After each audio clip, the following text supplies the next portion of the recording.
Hello and what's up, GSC Pokemon Challenges fam? How you doing? We are back for another episode of the Clair Minimum Battles series. We're coming in with a bunch of Pokemon that are all basically normal and flying type, with the exception of Butterfree also being the bug type here. But I think these 6 challengers are going to have a kind of mixed bag when it comes against Clair. I think the normal types, which have access to things like ice type moves, will be perfectly fine here. Even if they have to go Blizzard eventually, I think they get through the Clair section. I'm a little bit worried about Fearow and Pidgeot because they don't really get great coverage. We're gonna have to see if Stab Return is strong enough to get them through here. The Noctowl does have some sleep strats, so I think that one's gonna get through, and the same is true for Butterfree. Even though it does have a weakness to Ice Beam and Thunderbolt, which are used on the team for Clair, I think we're gonna outspeed, and I think we're gonna be able to go sleep strats to eventually get it to go. So my prediction is that we might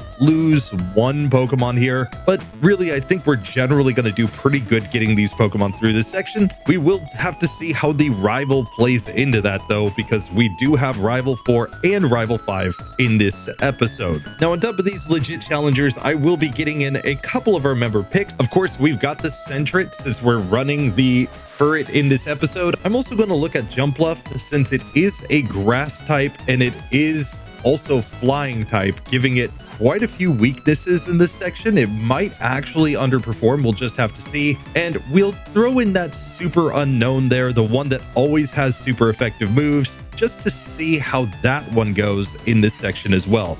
But for now, let's just dive straight into this and see if we can manage to get through, starting with Butterfree.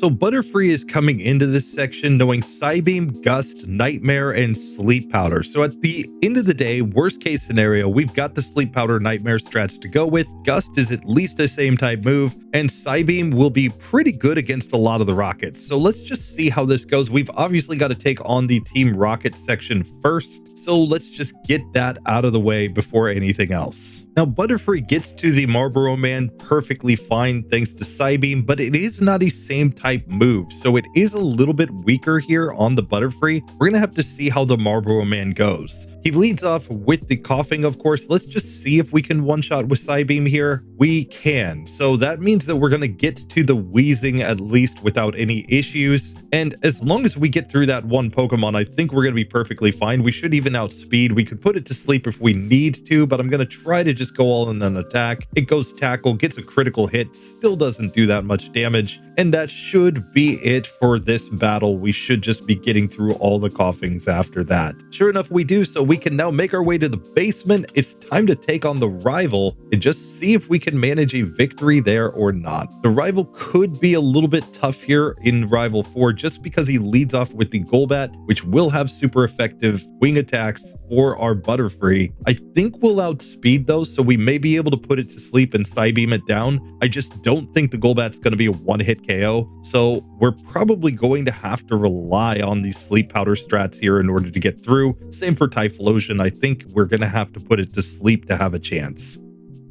So Rival 4 attempt number 1 right here. Let's go for the Sleep Powder on the Golbat, and now Psybeam, sure enough, is going to be a 2-hitter here, meaning that it's good thing we put that Pokemon to sleep, otherwise we'd be taking massive damage. The Magnemite comes out next. We really have to put this Pokemon to sleep too, and Nightmare, because we know it's going to wake up and paralyze us, and then even a Thunder Shock is doing really good damage.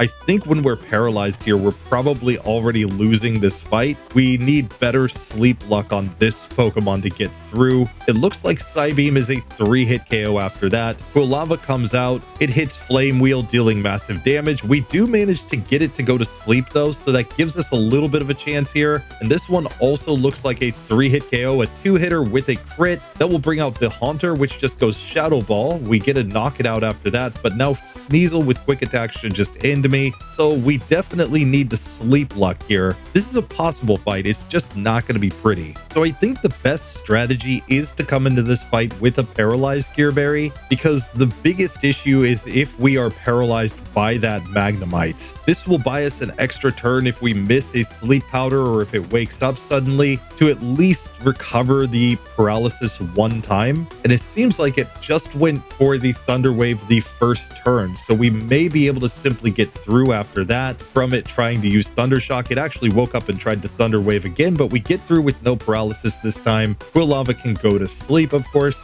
get a nice critical hit. Then we get the Flame Wheel, which is not ideal, but we do knock that one out. That will bring out the Haunter. I'm just going to go for Psybeam here. We do get the one-hit KO, and now on Sneasel, this is another Pokemon we have to put to sleep because obviously Psybeam can't work here. We're going to be stuck with Gust, so I'm going Nightmare strats as well to try to whittle this one down. It's on low health, and we do manage to get it even though it woke up. Still not the prettiest fight there with our Butterfree. Rival 5 could be a problem. We'll just have to see, but for now we're ready to move on. Let's get through the rest of these randos and make our way to the final Rocket Executive. Now via level up we can learn the move Safeguard with our Butterfree. I'm not sure that it's worth it though. Like, yes, it could give us some advantages in some spots, but I think we're better off just putting things to sleep. I think Nightmare is too good to get rid of, and Psybeam and Gust are really our best coverage moves at this point without going for something in the OPTMs category or like Max Friendship Return. So I think I'm just going to stick with my moveset as is. Again, tell me if you think that's a mistake in the comment section. So here as Butterfree gets to the final executive, this is kind of an interesting fight because of the fact that we don't have a good move for the Houndour or the Houndoom other than to go Sleep Powder, Nightmare, Gust. Let's see how this goes. So against the first Houndour, I'm going to put it to sleep. Let's just see what Gust does here. Oh, it's a 2-hit KO, so we easily get through that Pokemon, no problems. Coughing comes out next. We can just Psybeam here, getting the very easy victory. And now for the Houndoom, we need to put this one to sleep. I'm going to Nightmare it, and now we're going to go into Gust. Since it does have fairly low defense relative to everything else, Gust should do decent damage, and it stays asleep, so we managed to get through on the first attempt with Butterfree. No issues whatsoever, and now it's on to Clair. I think Clair's going to come down to the sleep strats. The Paralyzed Cure Berry's probably going to be super important there, but other than the Dragonairs that have Ice Beam and Thunderbolt, which she puts out after the first Dragonair, we don't have any type weaknesses against, say, the Kingdra in particular, so I think we're going to be just fine here. Let's see how it actually goes with Butterfree though.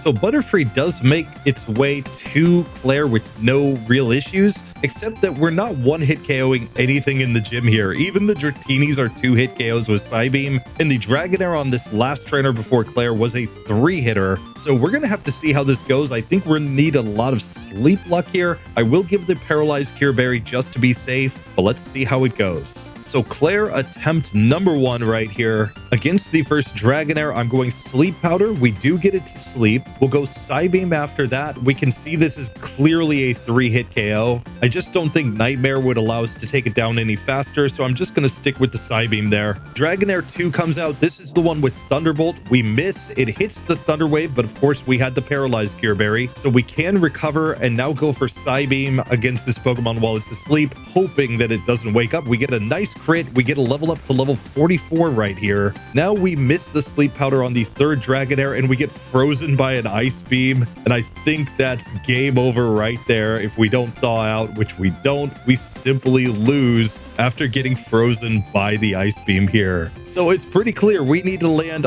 all of these Sleep Powders. That is the strategy for getting through this one. If we get to Kingdra, I think at that point we can try to go for the Nightmare strats. We actually got a Mist Slam from the first Dragonair here, so it didn't go for Thunder Wave. That's kind of nice. Second Dragonair comes out. We put it to sleep. Let's just hope it stays asleep. We get a nice crit there. Now it Thunderbolts me, but we'll knock it out the next turn. Third Dragonair. It goes to sleep. Just stay asleep, please. We confuse it while it is asleep, so if it wakes up, it could hit itself in confusion, but this time it just stays asleep for 3 turns, so that's perfectly fine. Kingdra time. We put it to sleep. Now I'm going Nightmare because I think we're going to need that here. It used Hyper Beam and has to recharge. That's perfectly fine. We'll just put it back to sleep after it woke up. And now let's go for the Psybeams here. It's looking like with Nightmare, this might be a 2-hit KO. Sure enough, it is with the Nightmare after that. So we get through Clair, took a couple attempts there, but really not too bad for our Butterfree. We're now ready to move on to the Dragon's Den, talk to some old guys, explain to them that we're role-playing as Ash Ketchum here by running a Butterfree all the way into the late game. And then it's going to be on to Rival 5 and the League with Butterfree, one of the weakest fully evolved Pokemon in the game, which is kind of nuts, but it's because Sleep Powder and Psychic type moves are still kind of OP in Gen 2.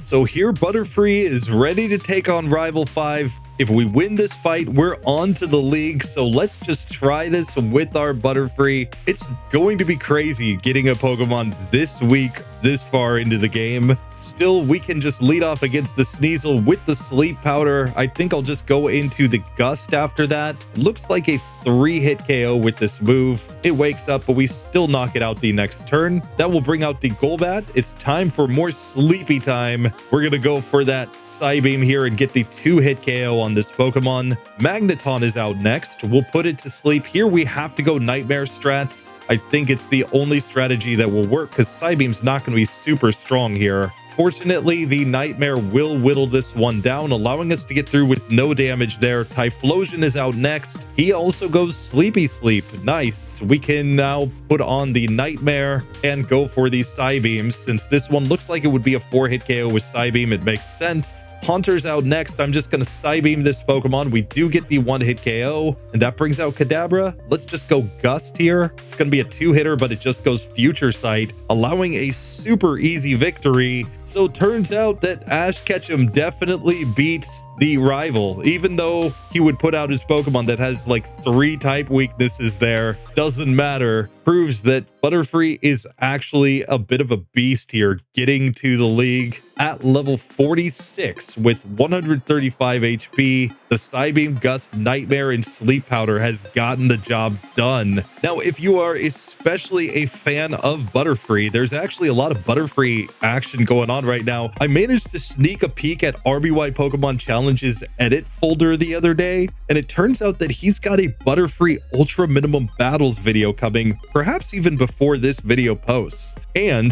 RSC Pokemon Challenges and I have been collaborating to get him so that someday he can be bigger than RBY Pokemon Challenges. And he just did his 2nd episode of the Roxanne Minimum Battles series over on RSC Pokemon Challenges, where he took all of our challengers today, including this Butterfree, trying to get it through Roxanne, which, let me tell you, sounds like a brutal task. I'm glad I'm here in Gen 2 where Falconer is a bit of a pushover, because I would not want to be dealing with a trainer that actually heals like 3 times in battle every time you try to beat them on minimum battles. Sounds absolutely terrible. So you'll have to go over there and check that out and see if Butterfree gets through. But for this generation, Butterfree is going to the League. It's going to be Willy Boy next time, where while we don't have a great moveset per se, we did just get access to Solar Beam. We have Sunny Day, so that could be a strat in the right situation. But I think 90% of this is going to come down to put the opponent to sleep, use Nightmare, and whittle them down from there. So we'll just have to see how it goes. But we are on to Willy Boy next time with this one. So with that Butterfree out of the way, I think we should check in on our member pick Jumpluff, since it's another Pokemon that's going to be weak against poison. It could be kind of interesting to see how it actually goes in this section of the game. So Jumpluff is coming in, MahBoi being supported by WaferkingPM, and we have Headbutt, Synthesis, Sleep Powder, and Leech Seed. Now, people mentioned last time that I should have been a little more careful with the Synthesis. Obviously, it depends on the time of day, how strong it is in terms of healing, so I may need to manipulate the time to make it daytime here. But for now, I'm going to try to make my way over here to the Rocket Hideout. This might be a really slow section, but I think it's going to be perfectly fine if we just change the time of day here in order to make it actually effective with Synthesis. So while it's not super fast, we do actually manage to get to the top of the first part of the radio tower with this Jumpluff with really no issues. We pretty much were on full health this entire time. Now here, I think we do need to actually put Pokemon to sleep here against the Marlboro Man, and we may want Leech Seed in order to help us recover some HP. I'm pretty sure these Coughings are 2-hit KOs, maybe even 3-hitters here without the Leech Seed on. So the accuracy drop we took is going to be a kind of big issue in this one, and we're simply going down on the first attempt. But if we can land all the sleep, I think we'll be good to go. Still, it's just a little more sus because we do have to keep these Pokemon asleep and use the Leech Seed. We can obviously flinch as well, which makes it a little bit better if we are putting them to sleep. Maybe we can just avoid turns of them actually being able to do anything while we heal up with the Leech Seed. We really just don't want to get poisoned here and get on low health because it's not like this Headbutt is super strong here by any means. Here we do get poisoned, unfortunately, but we do manage to get to Wheezing. We can put it to sleep. I'll set up the Leech Seed so that we can heal back some of the chip damage that we're taking from the poison. Obviously, Wheezing is not going to go down quick by any means, but we are slowly whittling it down. We're at 69 HP as we get to the next Coughing, which is very nice. I think that guarantees a victory here. We just need to go for the Leech Seed. I'll use Synthesis here to get some HP back, and then we can just headbutt this Coughing down. That brings us to the final Coughing. We get a miss. It misses Smog, so that's perfectly fine by me. I'm just going to Leech Seed it while it's asleep and spam Synthesis here while we're just slowly healing back up. And now we can just basically headbutt this Pokemon down. So we do manage to get through on the first attempt. We get to level 39 right there. We're ready to go down and take on the Rival, which I think shouldn't be too bad here, but let's just see how it actually works out. So Rival 4 attempt number 1 right here. Let's come in against the Golbat. I'm going to put it to sleep here. I'm going to see what Headbutt does. This looks like it's going to be a 3-hitter, but it stays asleep, so we get through just fine there. That will bring out the Quilava next. I tried to go for the Sleep Powder and missed, and now it got a smoke screen on me. Really not ideal, but we do manage to get it to sleep. We Leech Seed here so we can start regaining some HP. We're really hoping that we can keep it asleep though, so that we don't take so many hits from the Flame Wheel. We do manage to get it back to sleep right there, and now we just need to actually hit something. One accuracy drop seems to make it impossible to hit the opponent. Here we get to the Magnemite. It goes for Sonic Boom the first turn. We can go for the Leech Seed. We do have on the Paralyzed Cure Berry just in case here, but I think this is a Pokemon we definitely just want to whittle down a little bit. Sure enough, we managed to get through. Haunter's out next, and we can only damage this Pokemon with Leech Seed. So we're going to try to keep it asleep while we also use Synthesis here to keep our HP up,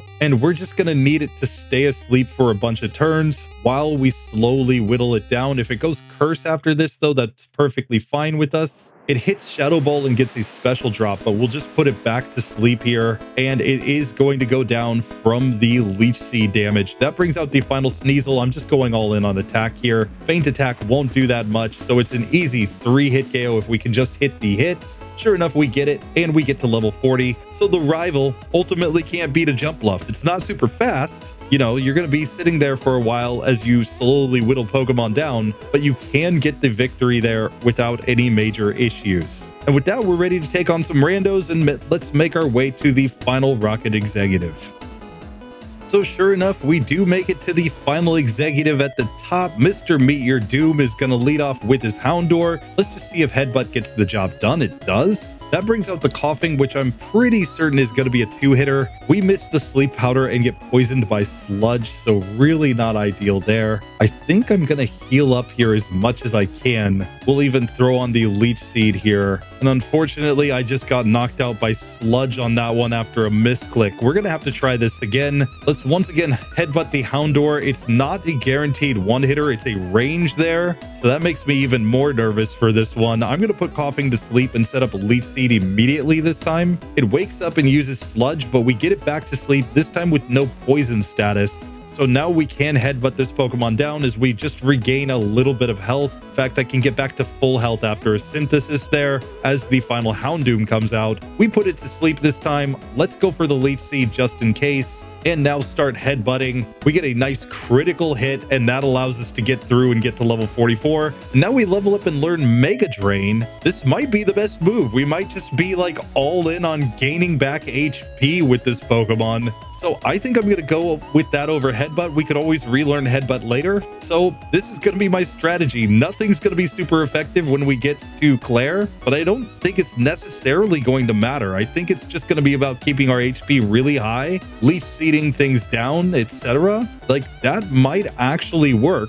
And we are only neutrally affected by electric type moves, so it's only the ice type that we're worried about here. So this might just be fine. Of course, if we get desperate, we can always just forget something like Leech Seed or Synthesis in order to learn the move Headbutt again. We don't have a ton of great moves available to us here, but hey, maybe those will work out for us. We'll just have to see. We also at least get the advantage that Mega Drain will be neutrally effective on the final Kingdra, so we can probably get some HP back there as well. Now, it's worth noting that Mega Drain doesn't really one-shot on anything here. It's not even one-hit KOing against the Seadras on the upstairs portion of the game, though we did get a critical hit there. So it's going to take a lot of hits to get through these dragon types. It's just technically possible to get through them. So we're just going to have to see how it goes getting to Clair. I think it's going to be fine to get there, but we might not have enough PP to actually get through her with just the Mega Drain. We're going to have to see.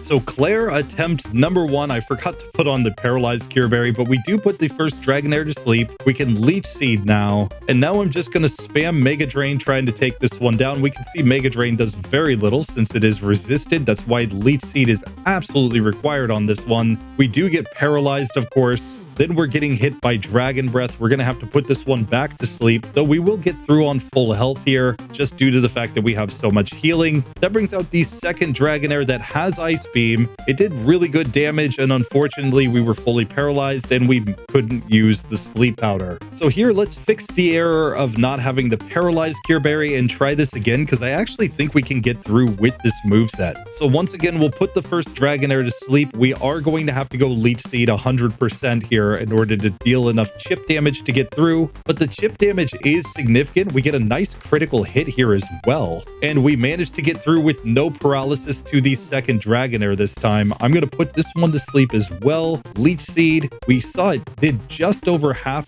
with the 4-time super effective Ice Beam, so it's not like we're getting one hit KO'd here. We can get through this Pokemon even if it wakes up, so we're just going to whittle this one down, and sure enough, we're on to the third Dragonair, which doesn't have any super effective moves. I'm just going to use Leech Seed here, and this seems like a good spot to just waste some PP, because if it does wake up and use Thunder Wave, I can just recover and then put it back to sleep. At least that was the plan. It didn't end up working out here, but it's not like Thunderbolt does that much to us. And if we're just sitting here wasting turns against this Pokemon, it's eventually going to go down from the Leech Seed. Sure enough, we get through still on good green health as we get to Kingdra. It goes Smokescreen, but we do manage to put it to sleep. We're going for the Leech Seed strats here as well, of course. We want that passive healing, but now let's go for the Mega Drain that is neutrally effective here. We get a nice critical hit there. It wakes up and tries to Smokescreen again. Now Hyper Beam doesn't do that much, so we're basically just healing back all the damage, and we get the victory against Clair on the first attempt that we actually had the Paralyzed Cure Berry. She's really not that bad, even though it's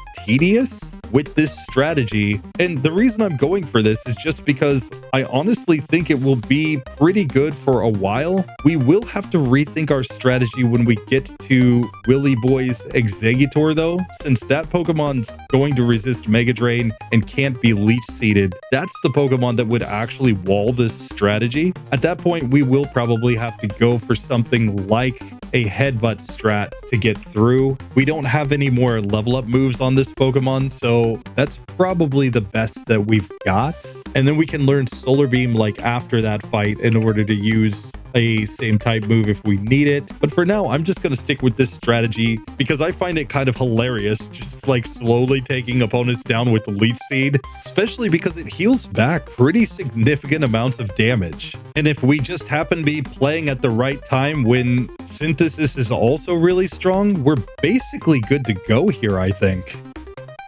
And again, with no real issues, we're here ready to take on Rival 5 with this Jumpluff. So let's just see how this goes. He's going to lead off with the Sneasel, of course. I'm going to Sleep Powder this Pokemon. Now we can Leech Seed it, and we've got the Mega Drain. So let's just slowly whittle this one down. It looks like I didn't recover PP coming in this, which is a much bigger issue. Still, it tries to Fury Cutter and just gets wrecked. That brings out Golbat next, which we were always going to have to go for the Leech Seed strat on in order to whittle this one down, because it's not like Mega Drain does anything here to this Pokemon. So we're going to have to put this one back to sleep here and just hope that we can keep it asleep for enough turns for it to go down from the Leech Seed. Still, we do get that to go, so now we're to Typhlosion. Let's put it to sleep. Once again, Leech Seed. He goes Flame Wheel when he wakes up, but that's fine. We'll just try to put him back to sleep after that. We just miss all the sleep powders and we lose. Let's try this one again, coming in with proper PP this time.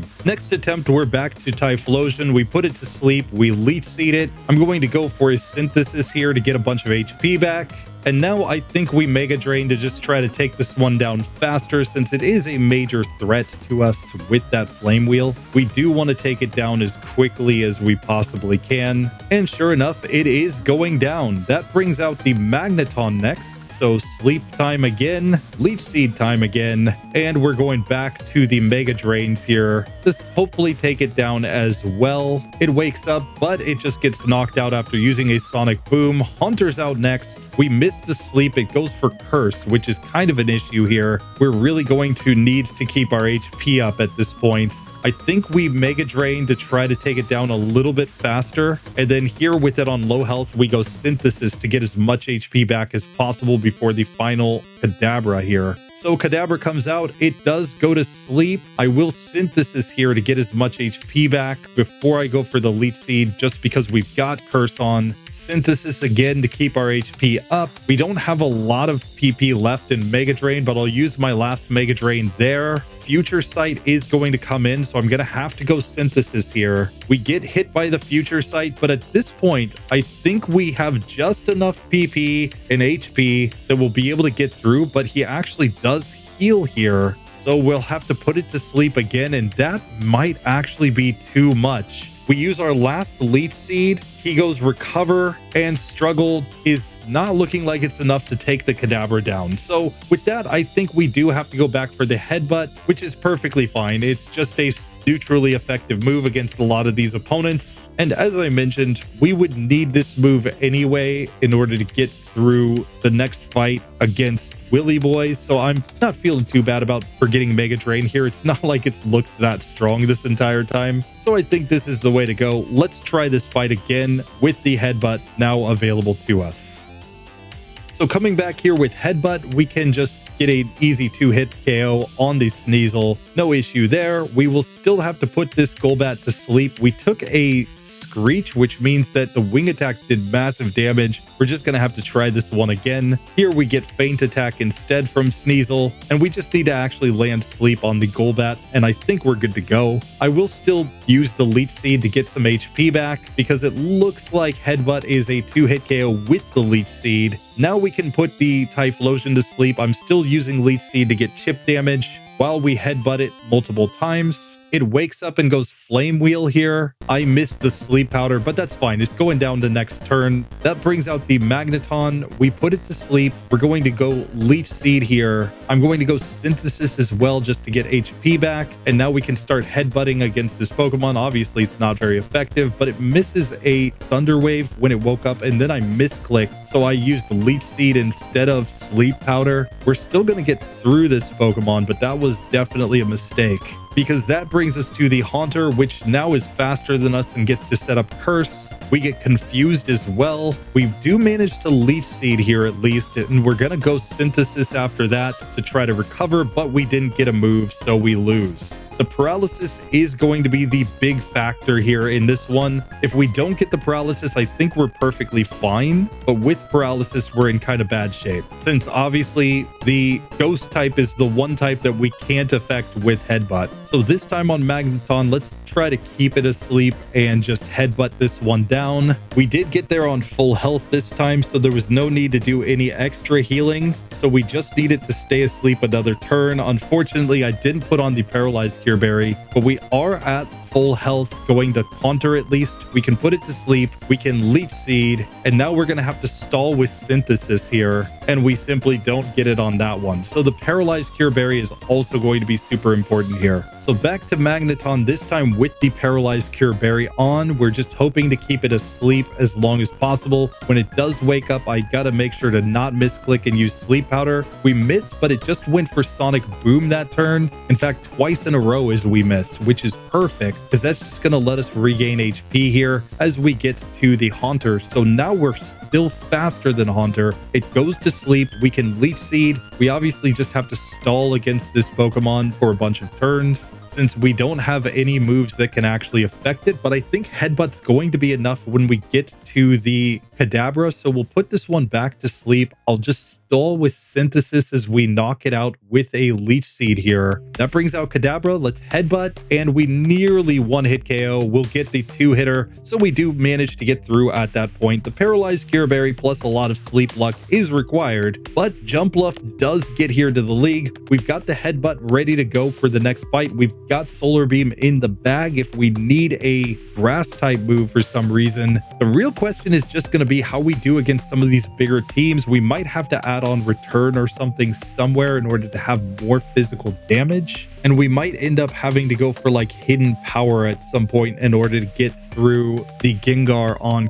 Karen's team, but we'll just have to see. We may be able to stick with the Leech Seed stall strats there, but I think it knows Destiny Bond. That's the reason why I think we might have to give up on that. We might have to replace a Leech Seed with a damage dealing move in order to progress. We'll just have to see. But for now, Jumpluff does manage to get through, and let me give a massive thank you to WaferkingPM. Already 22 months as a channel member supporting this Jumpluff. I can't thank you enough for the support. It really does mean a lot right now. People have been commenting that, wow, Teo, you've been posting a lot of videos. Well, part of it is that I'm out of work, so I'm posting a lot of videos because I've got more time on my hands, but every channel membership or donation or anything just really helps a lot. And I mean, even if you watch ad-supported videos, it adds up and helps me and my family out. So I just got to say that everybody who's watching is really supporting me a lot right now, and especially the channel members who support me every month. It's massive. You know, I expected to be full-time from April. Instead, I ended up being out of work here in January. So I've got 3 months of salary that I'm not getting, basically. So definitely all of the support helps massively, which is why I'm making as much content as I can for you guys. So let's just keep running this up. Wafer King, appreciate ya. And your Jumpluff is on now to the Pokemon League.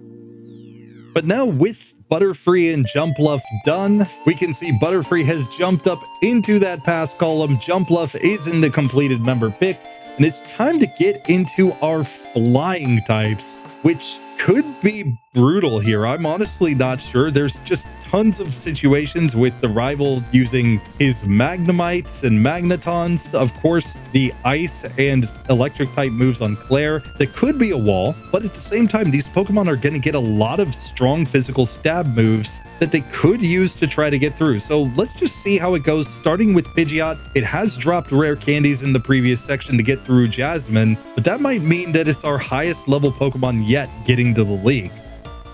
So we can see right here, Pidgeot was at level 38 getting through Jasmine just because of the fact that it did need to use some rare candies, but we are rocking Wing Attack, Detect, Mud Slap, and Return. We've got a lot of moves that are pretty good coverage here, including the Mud Slap still on the moveset for things like Magnemites. So I think we're going to have a decent chance of getting through this section, but let's just see how it goes. The Stab Return is obviously going to be huge here since we have already maxed out the power on that move. It means that we should be dealing pretty decent damage. I think Return is our primary play here against anything since it's just going to deal the most damage of all of our moves. So I'm just going to see how this goes, making my way up to the Marlboro Man, but I feel pretty confident that Pidgeot's going to be doing a lot of damage here. It's fast, it's got a decent attack stat. I think it's going to be good to go. So sure enough, we make it to the Marlboro Man with no issues with Pidgeot. Return has basically one-shot everything except the Magnemites. I went for the Mud Slaps there, but this is really not bad here as we come into this fight. We're one-hit KOing against the Coughings at least. We'll have to see how we do against Wheezing. Wheezing might be a two-hitter since it is a fairly defensive Pokemon. Sure enough it is, but it just goes Tackle, and that's going to basically guarantee the victory. We're all the way up to level 41 with this Pidgeot. Obviously, using the rare candies earlier to gain 3 levels doesn't mean you're going to be 3 levels higher here. You use those rare candies to get less XP overall, but we are still at level 41. And I think if I were rooting a typical solo challenge with a Pidgeot, dropping rare candies around the Jasmine fight would be part of my strategy. It would just make too much sense. So I don't think we're doing too bad with this Pokemon at this point. Let's get into the Rival 4 fight and see how it goes.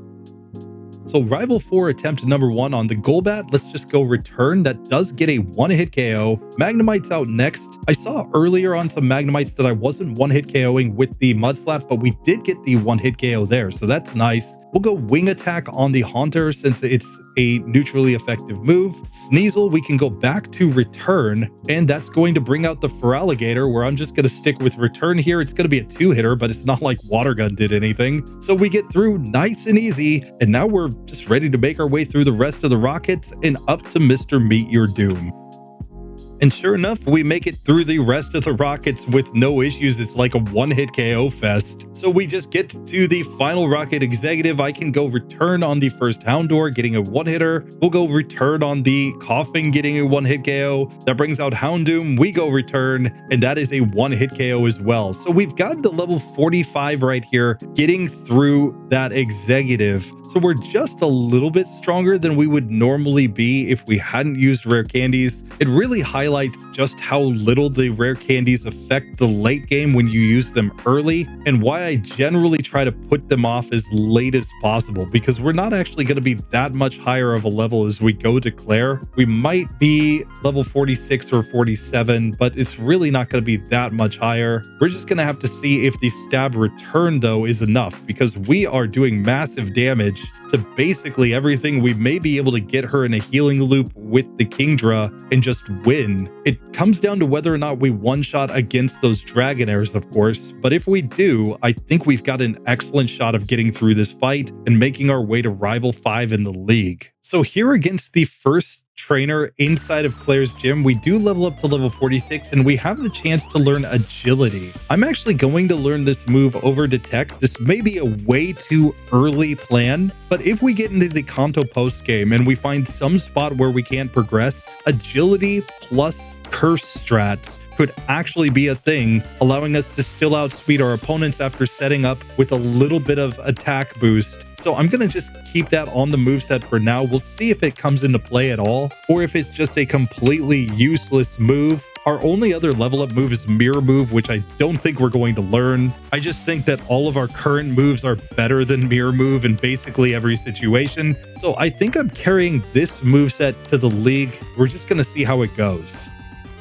So here we're going into the fight against Clair at level 46 with our Pidgeot. And we're just going to have to see how this goes. We're obviously going to outspeed everything with 127 speed, and we've got 115 attack with the max power return. Let's see if it's enough to just one-hit KO against the Dragonairs. If it is, then obviously that's the strategy, and we'll just stick with that. If it's not, then I'll think about throwing on either a Pink Bow or a Paralyzed Cure Berry to try to get through this one. Let's see the ranges. So Clair attempt number 1 against the first Dragonair. I go Return, and it does get the one-hit KO. We get to level 47. Second Dragonair comes out. It also gets one-hit KO'd. Third Dragonair, we stick with the Return, getting the one-hitter there. That'll bring out the Kingdra. We go Return. It does well over half. She goes Surf, and it doesn't do enough. The Hyper Potion means nothing. She's just stuck in the healing loop, and we get the very easy victory with Pidgeot. So after an absolute gauntlet against Jasmine, Pidgeot just completely crushes the 8th gym, and we're ready to move on to Rival 5 and the league.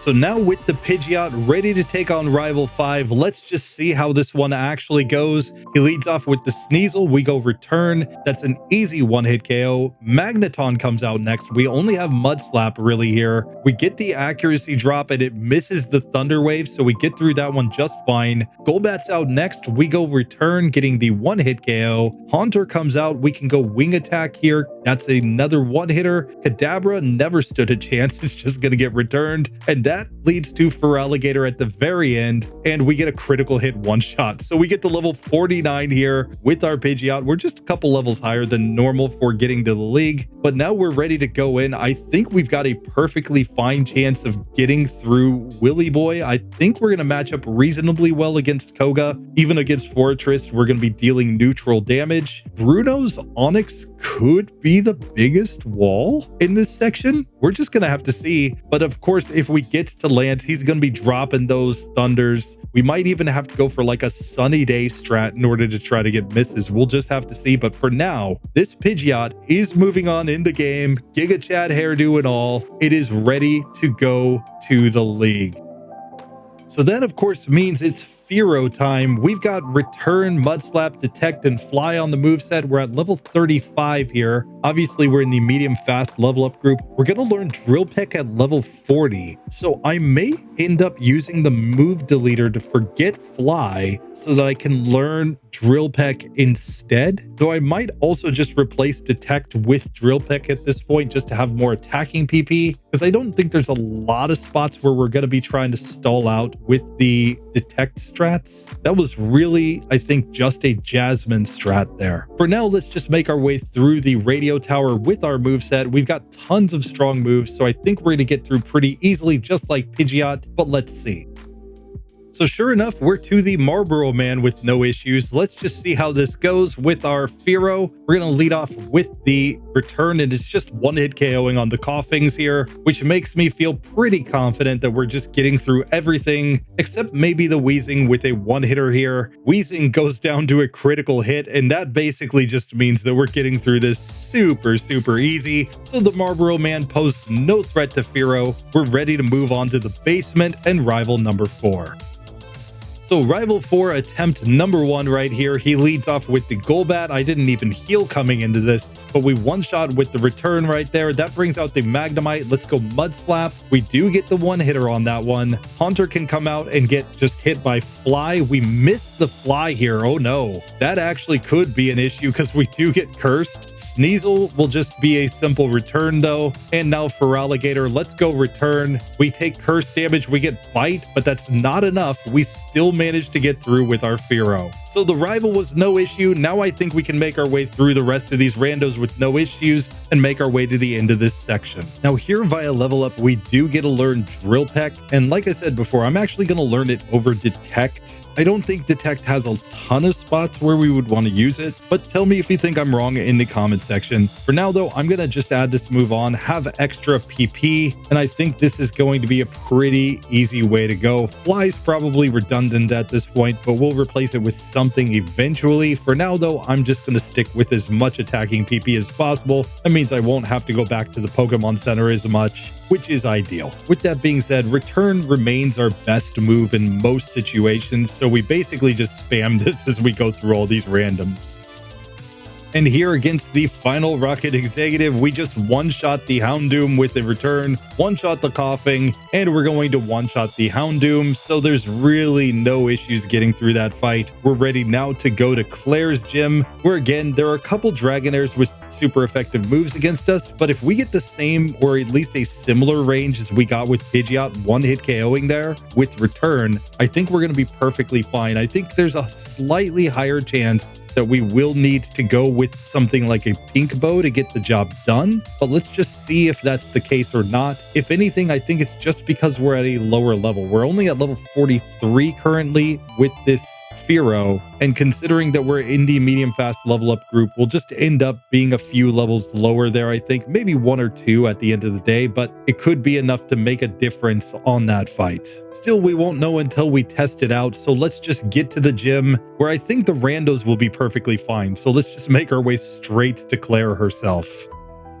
So here we did at least one hit KO against the Dragonair just before Clair. So I think this is going to be fine. But if anything, Pink Bow is probably the way to go as our held item. So I'm just going to slap that on and let's just see how this actually works out. So Clair attempt number 1 here with our Fearow. Let's go return against the first Dragonair. We do get the one hitter. We get the level 45. That's a damage rounding threshold. So that's even going to help against the second Dragonair. Third Dragonair goes down nice and easy as well. So now 2 Kingdra. I go return and I get a critical hit one shot. So Clair never stood a chance. In this one, it was pretty obvious we were going to win the entire time. So she really doesn't have any excuse for complaining to her bosses about this. We're going to have to go set her straight in the Dragon's Den. Like, it's one thing to complain when I'm sitting here cheesing. It's a whole other thing to complain when it was so obvious that you were going to lose the entire fight. Clearly, she forgot the one lesson that Lance meant to teach her, which is that the flying type is OP.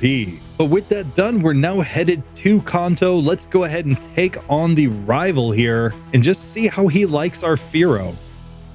So rival 5 time here. Let's just see how he goes. We got to level 46 on the last trainer before we came in here. And now we can go return on the Sneasel, getting an easy one hitter. Magneton comes out. This is why we've kept the Mud Slap. It's going to be a 2-hit KO. We do get Thunder Waved and Thunder Bolts. So this is kind of bad. Golbat comes out. We get confused now. We are fully paralyzed. Now we hit return though, and we do get a one hitter on that. Haunter's out next. We're going to try to Drill Peck after it curses us. That does go down. Kadabra comes out and uses Future Sight because we are slower due to the paralysis. Feraligatr goes Scary Face for some reason. Curse did decent damage. We survived the slash, but then we couldn't move. Otherwise, even with paralysis, we were about to win this fight. Let's just try this one again. Obviously, Paralyzed Cure Berry would be the best way to go, but there's a decent chance of that Thunder Wave just missing like it does in the second attempt here. That means that we just get through with no paralysis. We can knock out the Golbat nice and easy. Haunter can get Drill Pecked here,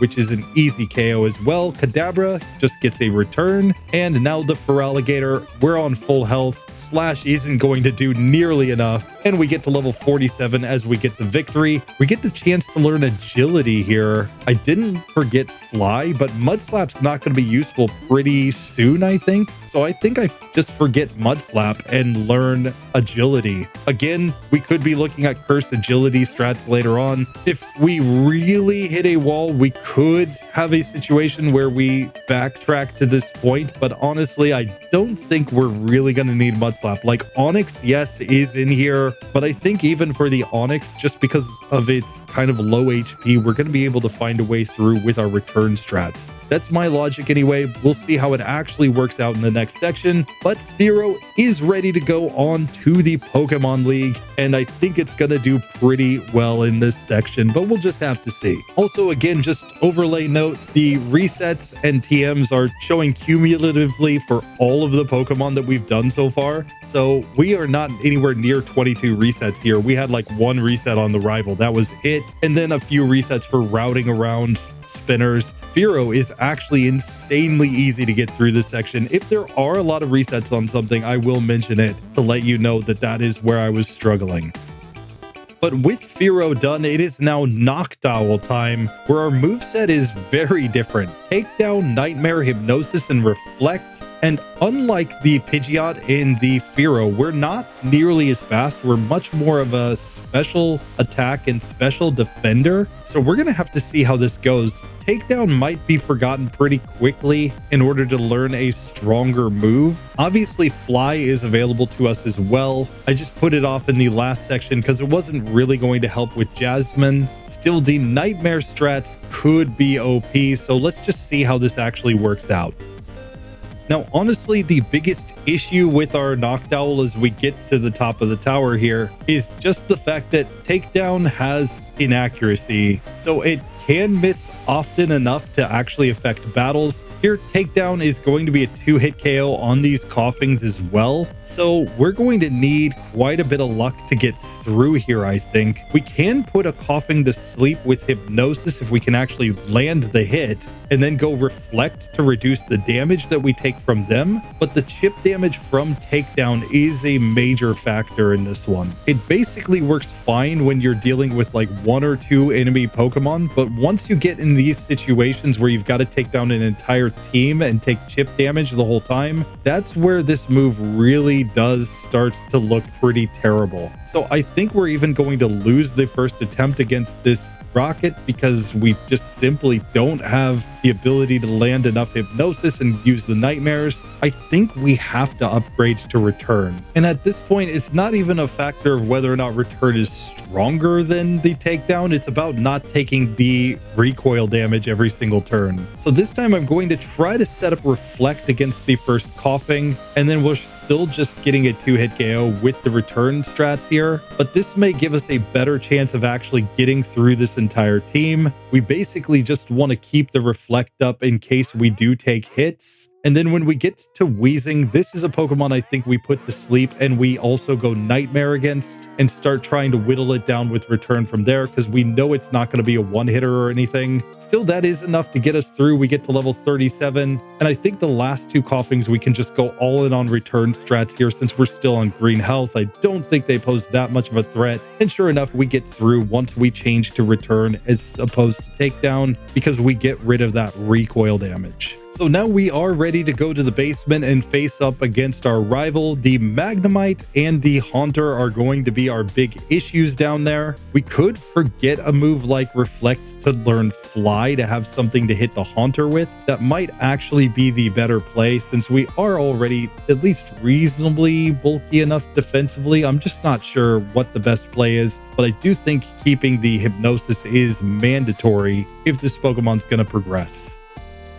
Still, I'll try the rival once as I am. Let's just see how he goes. He leads off with the Golbat, of course. I'm going to try to put it to sleep. We miss, and we get confused. Now Wing Attack does decent damage, and we just keep missing or hitting ourselves. So I think we're losing this first attempt no matter what we do. Return, without the maxed out power, still does get a 2-hit KO there. Magnemite comes out. We will go for the Nightmare strat here, and then go into Return to whittle this Pokemon down. We do manage to take it out at least, so we are getting the Haunter. We miss the Hypnosis though. It gets Cursed, and that's basically the end of this one. So I do think Fly comes in at this point, since we aren't going to learn any flying type moves via level up. Our next level up move is Confusion at level 21, and then after that we learn Dream Eater at level 57. I don't think we'll ever get to level 57. Confusion could be good given that we have a higher special attack stat, but for now I'm going to go for the Fly because I think that is the better play over Reflect at this point. Let's just see how it actually works out though. This time we at least get Golbat to go to sleep. We can go Return after that if we actually manage to move through our Confusion. That brings out the Magnemite. We'll go for the Nightmare. It wakes up immediately and Thunder Waves me, so we're probably not getting through on this one either. We need better luck than that. I think the Paralyzed Cure Berry has to come in. Now, running these flying normal Pokemon and struggling against things like Magnemite has been making me wonder about the Doduo with the event move Low Kick. Low Kick Doduo could actually be the solution to this, since it would have a super effective move against things like Magnemites and Jasmine Steelix. We could still use Fly here against Haunter, though we did not get a 1-hit KO with Fly. That's nuts. We have to go Return against the Sneasel, and this is a 2-hitter, so we might be struggling with Noctowl here anyway, just because it doesn't have the damage output, or we might need a crit right here. Let's see if maxing out the Friendship makes any difference on that range, because otherwise we could be in bad shape here. The fact that Fly doesn't get a 1-hitter on the Haunter, I think, is actually one of the biggest issues, because short of a critical hit there, we might be in bad shape on this fight. Still, with the maxed out power Return, it does look like we're dealing a lot more damage, so I think we're going to have a better chance of getting through this. We did have to use our Paralyzed Cure Berry on the Magnemite, but it does stay asleep, so we get through. We can now go for the Fly here against the Haunter. It's going to knock itself out, but now let's see what the max power Return does to Sneasel. That is a 1-hit KO with a crit, and with this much HP, I do think we're getting through for Alligator, though it doesn't necessarily look like a 2-hitter. We do just have enough HP to make that work. Still, that's pretty sus, and it just shows having the lower attacking stats with this Noctowl is affecting this run and making it quite a bit harder than the previous Pidgeot and Fearow runs.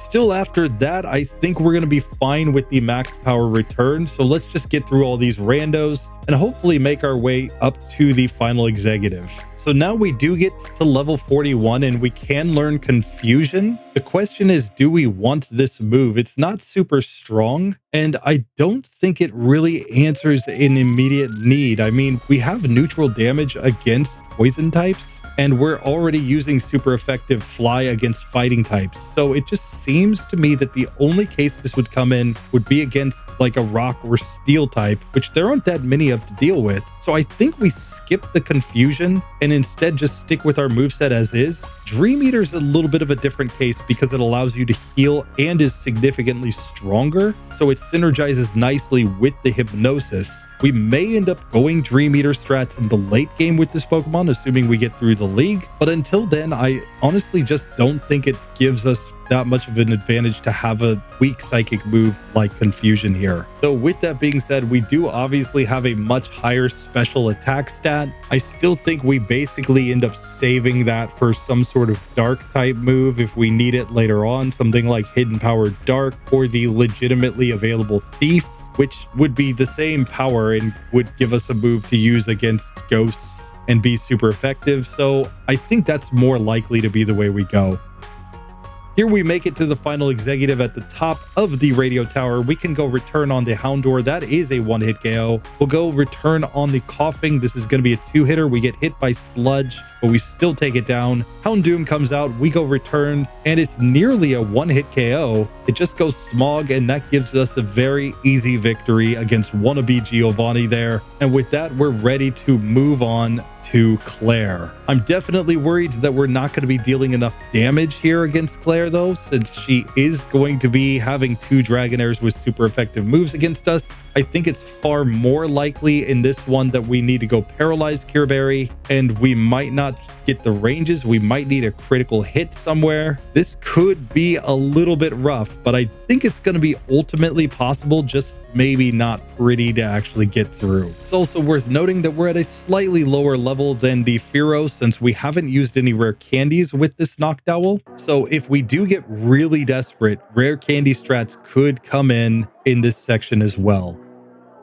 And sure enough, we did not one-shot on the Dragonair on this trainer's team that's only at level 36. Clair's Dragonairs are one level higher than that at level 37. So I think we're going to need to go for sleep strats here. I'm going to put on the Paralyzed Cure Berry. Let's see how this goes. So Clair attempt number one, we're going to put the first Dragonair to sleep and then go into return, getting a two-hit KO on this Pokemon. That gets us to level 44. We need to put the next Dragonair to sleep. We miss. It misses Thunder Wave. We miss, and it misses Thunder Wave again. That's just insane luck. And now we can knock this one out as it misses a third Thunder Wave. Are you kidding me? Like, come on, the double teaming Noctowl here clearly hacks. Clair's going to have a good argument for complaining about this one because we get another Thunder Wave miss. Are you kidding me? I think that's 4 Thunder Wave misses in a single fight. Now we put the Kingdra to sleep. We will Nightmare it as well in order to get chip damage and now go into return. This is actually kind of insane. She goes for the Hyper Potion here and Noctowl just basically says, no way, I'm getting through this. She even has a full heal and she didn't use it until the very end when we knocked her out. That was an epic punt by Clair, but also God tier luck with the misses. I don't know if we repeat that ever. Like, that was ridiculous with this Noctowl getting that many Thunder Wave misses. It might actually be too luck-based to get through there. I honestly don't know, but we did have the Hypnosis, so I guess eventually we would get the sleep to last at least one turn on each of the Dragonairs, and that would enable me to get through. So basically, I think that it's legitimate, but we just got the best luck possible in that first attempt against Clair, which is insane. I don't think I've ever been that lucky in my life. I need to go out and buy a lottery ticket like right now. Just cut off the video, spend the life savings on the lottery. It's clearly the best decision that I could make at this point, given this kind of luck. So we're going to have to come explain ourselves to the old guys because they're pretty clear too that luck was not reasonable, but we managed to give a decent enough explanation that we will get our badge. They're like, don't worry, Lance is going to get the get back on this one. And with that, we're ready to go to rival number 5 and make our way potentially to the league with this Noctowl.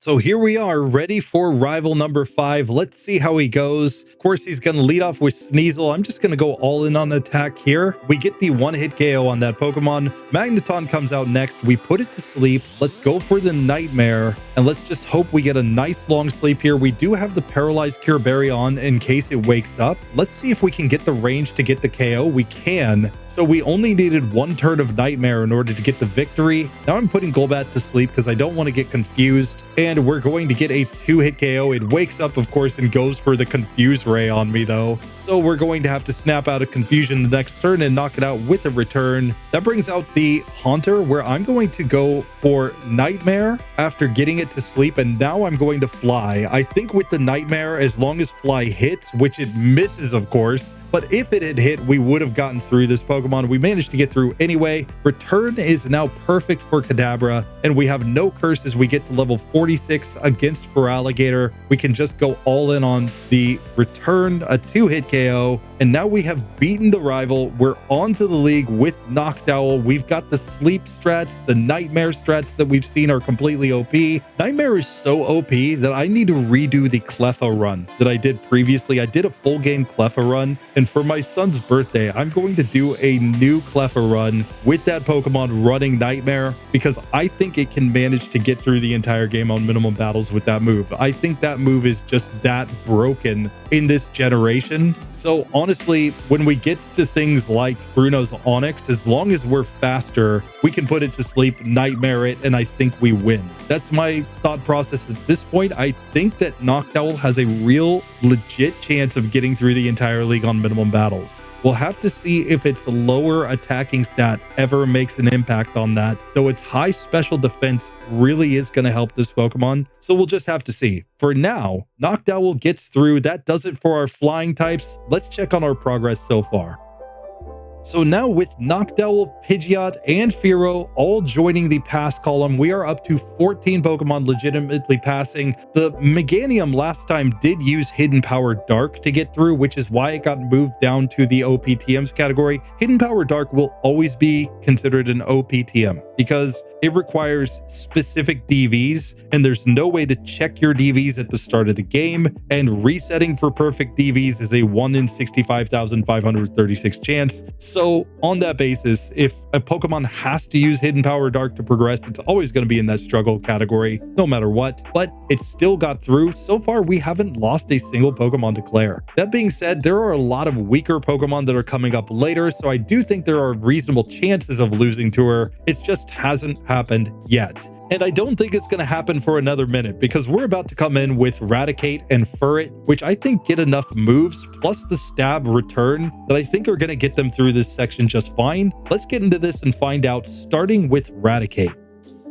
And Raticate is coming in knowing Hyper Fang, Tail Whip, Dig, and Mud Slap. It was holding the King's Rock in the last section. Hyper Fang might be enough to get us through a lot of things, though if it ever struggles, then we know to just start going for the return strat here since we're allowing return in this section. But I think even more importantly as we go through this part is that we can learn Blizzard if we get desperate. So Blizzard strats will be there. Icy Wind strats are there if we need them. But of course, as a physical attacker primarily and a normal type, we'll pretty much be just as good by going return, I think, at any point. But I'm going to put that move off as long as I can because I really do want to try to use Hyper Fang as much as possible. So here against the Marlboro Man, we're just going to bring our Raticate in here and go Hyper Fang on the Coughing. It's not a one-hitter. Dig might be the better move, but it doesn't look like it. It looks like Hyper Fang with Stab is technically stronger here. So we might just need to get better luck than this to actually get through these.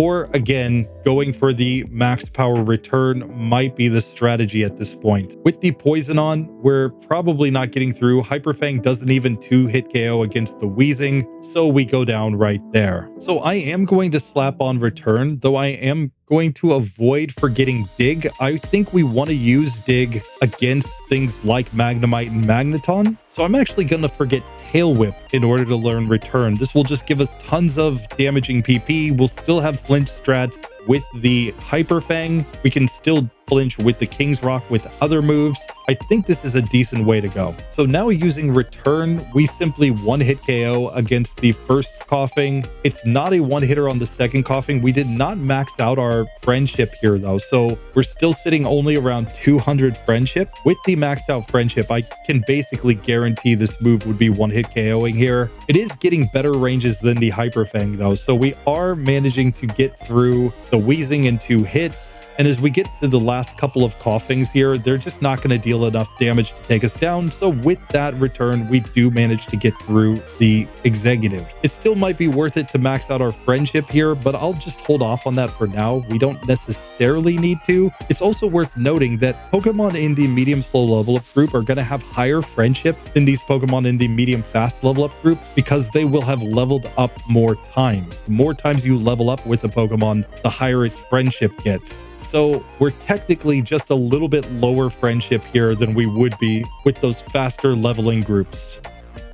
Still, we can make it to rival number 4. Let's just see how he goes. He leads off with the Golbat. I'm going for return right here. It's a 2-hit KO. He confuses me, but I still manage to knock him out the next turn. Magnemite comes out next. This is where we go for the dig strat and get an easy 1-hit KO victory. Haunter as well, we can just stick with dig. It tries to curse, but just gets one shot. As we get to level 38, Sneasel, we can go for return. That's an easy one-hitter. Meganium now, we return. It does about half. It goes for reflect. Here I'm going to go Hyper Fang trying to get a flinch. It body slammed and paralyzed me, but return still gets the job done. So we beat the rival on the first attempt there, really no difficulty. And now we're ready to move on through this section. It does always throw me off though, having a normal type Pokemon get paralyzed by body slam just because that wasn't something in Gen 1, but we'll take it as we can just easily get through. After that point, we just heal with a full heal, and now we look like we're basically just 1-hit KOing everything else down here with the return. Now we level up and we could learn Super Fang. I just don't think it's necessarily worth it because it just cuts the opponent's HP in half, and there aren't that many Pokemon that resist our normal type moves left that we would want to cut them to half HP. I think it could be much better if you were playing like competitively and you were specifically using this Pokemon to knock like a Mewtwo's HP in half or something, or even like a Blissey's HP in half. That could be a legit thing. I just don't see it having much value in a solo run though. I think we would have liked that around Jasmine actually, because we could have knocked Steelix's HP in half with a single hit, possibly forcing her to heal. But honestly, it's just hard to think of situations where we'd be like, oh yeah, Super Fang, that's the solution. So I'm gonna skip that move. But as always, tell me if you think I'm wrong in the comments section. I'd love to hear it. For now, we're just gonna make our way to the top of the radio tower with this returning Raticate, and let's see how we do against that final executive. So Mr. Meet Your Doom attempt number 1, we just go for return on the Houndour. That's an easy 1-hit KO. Stick with return on the coughing to 1-hit KO it, and that brings out Houndoom. We go return, and we get a 1-hitter, so it was never in question. Raticate is now on to the 8th gym to take on Clair.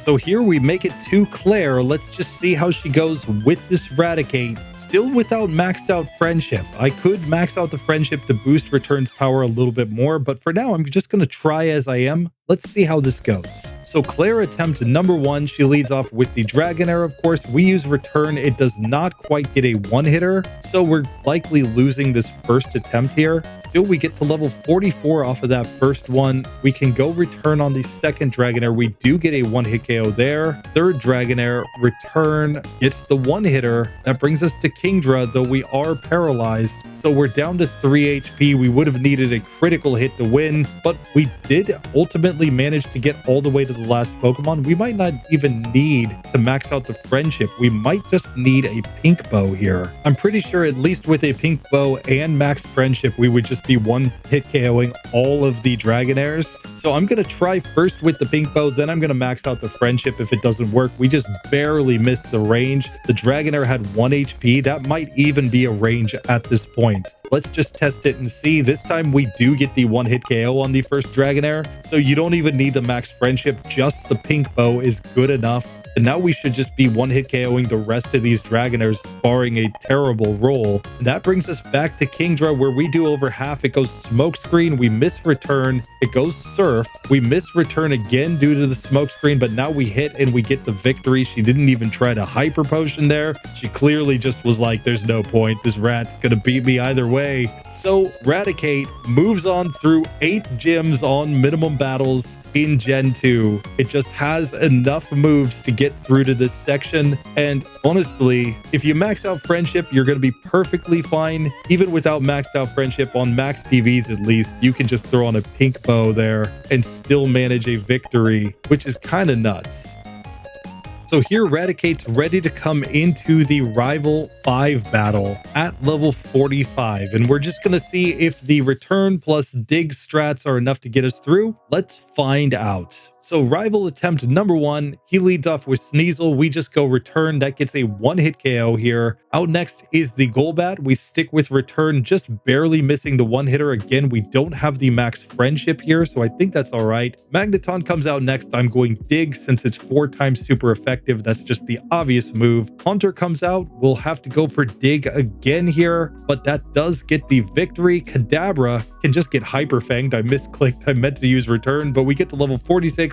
As we get to Meganium, return does over half. It goes Poison Powder, and that is not enough. Rival 5. Raticate gets through, and we are able to heal and wait now on the doorstep of the league with this Raticate. We know that we've got Blizzard strats and Thunder strats. And that's actually very important, because if we get to Lance and nothing else works, you can YOLO Blizzard Thunder there. And I'm pretty sure that we can find a way through, even with our lower special attack stat, if we can get to Lance. The question is going to be Bruno and Karen, I think, in this one. Maybe a little bit of question against Koga's Fortress, but I think we're going to get through Willy Boy. That's my prediction right now. And if we can manage to get to Lance, like I said, I think we've got this one in the bag with Raticate, which would be nuts to go from a Pokemon that in Gen 1 couldn't even beat the first gym on minimum battles to being a Pokemon that in Gen 2 legitimately beats the entire game on minimum battles would be insane. I'm looking forward to it. Let's see if Raticate gets it done. But for now, we're going to leave it right here and check in now on our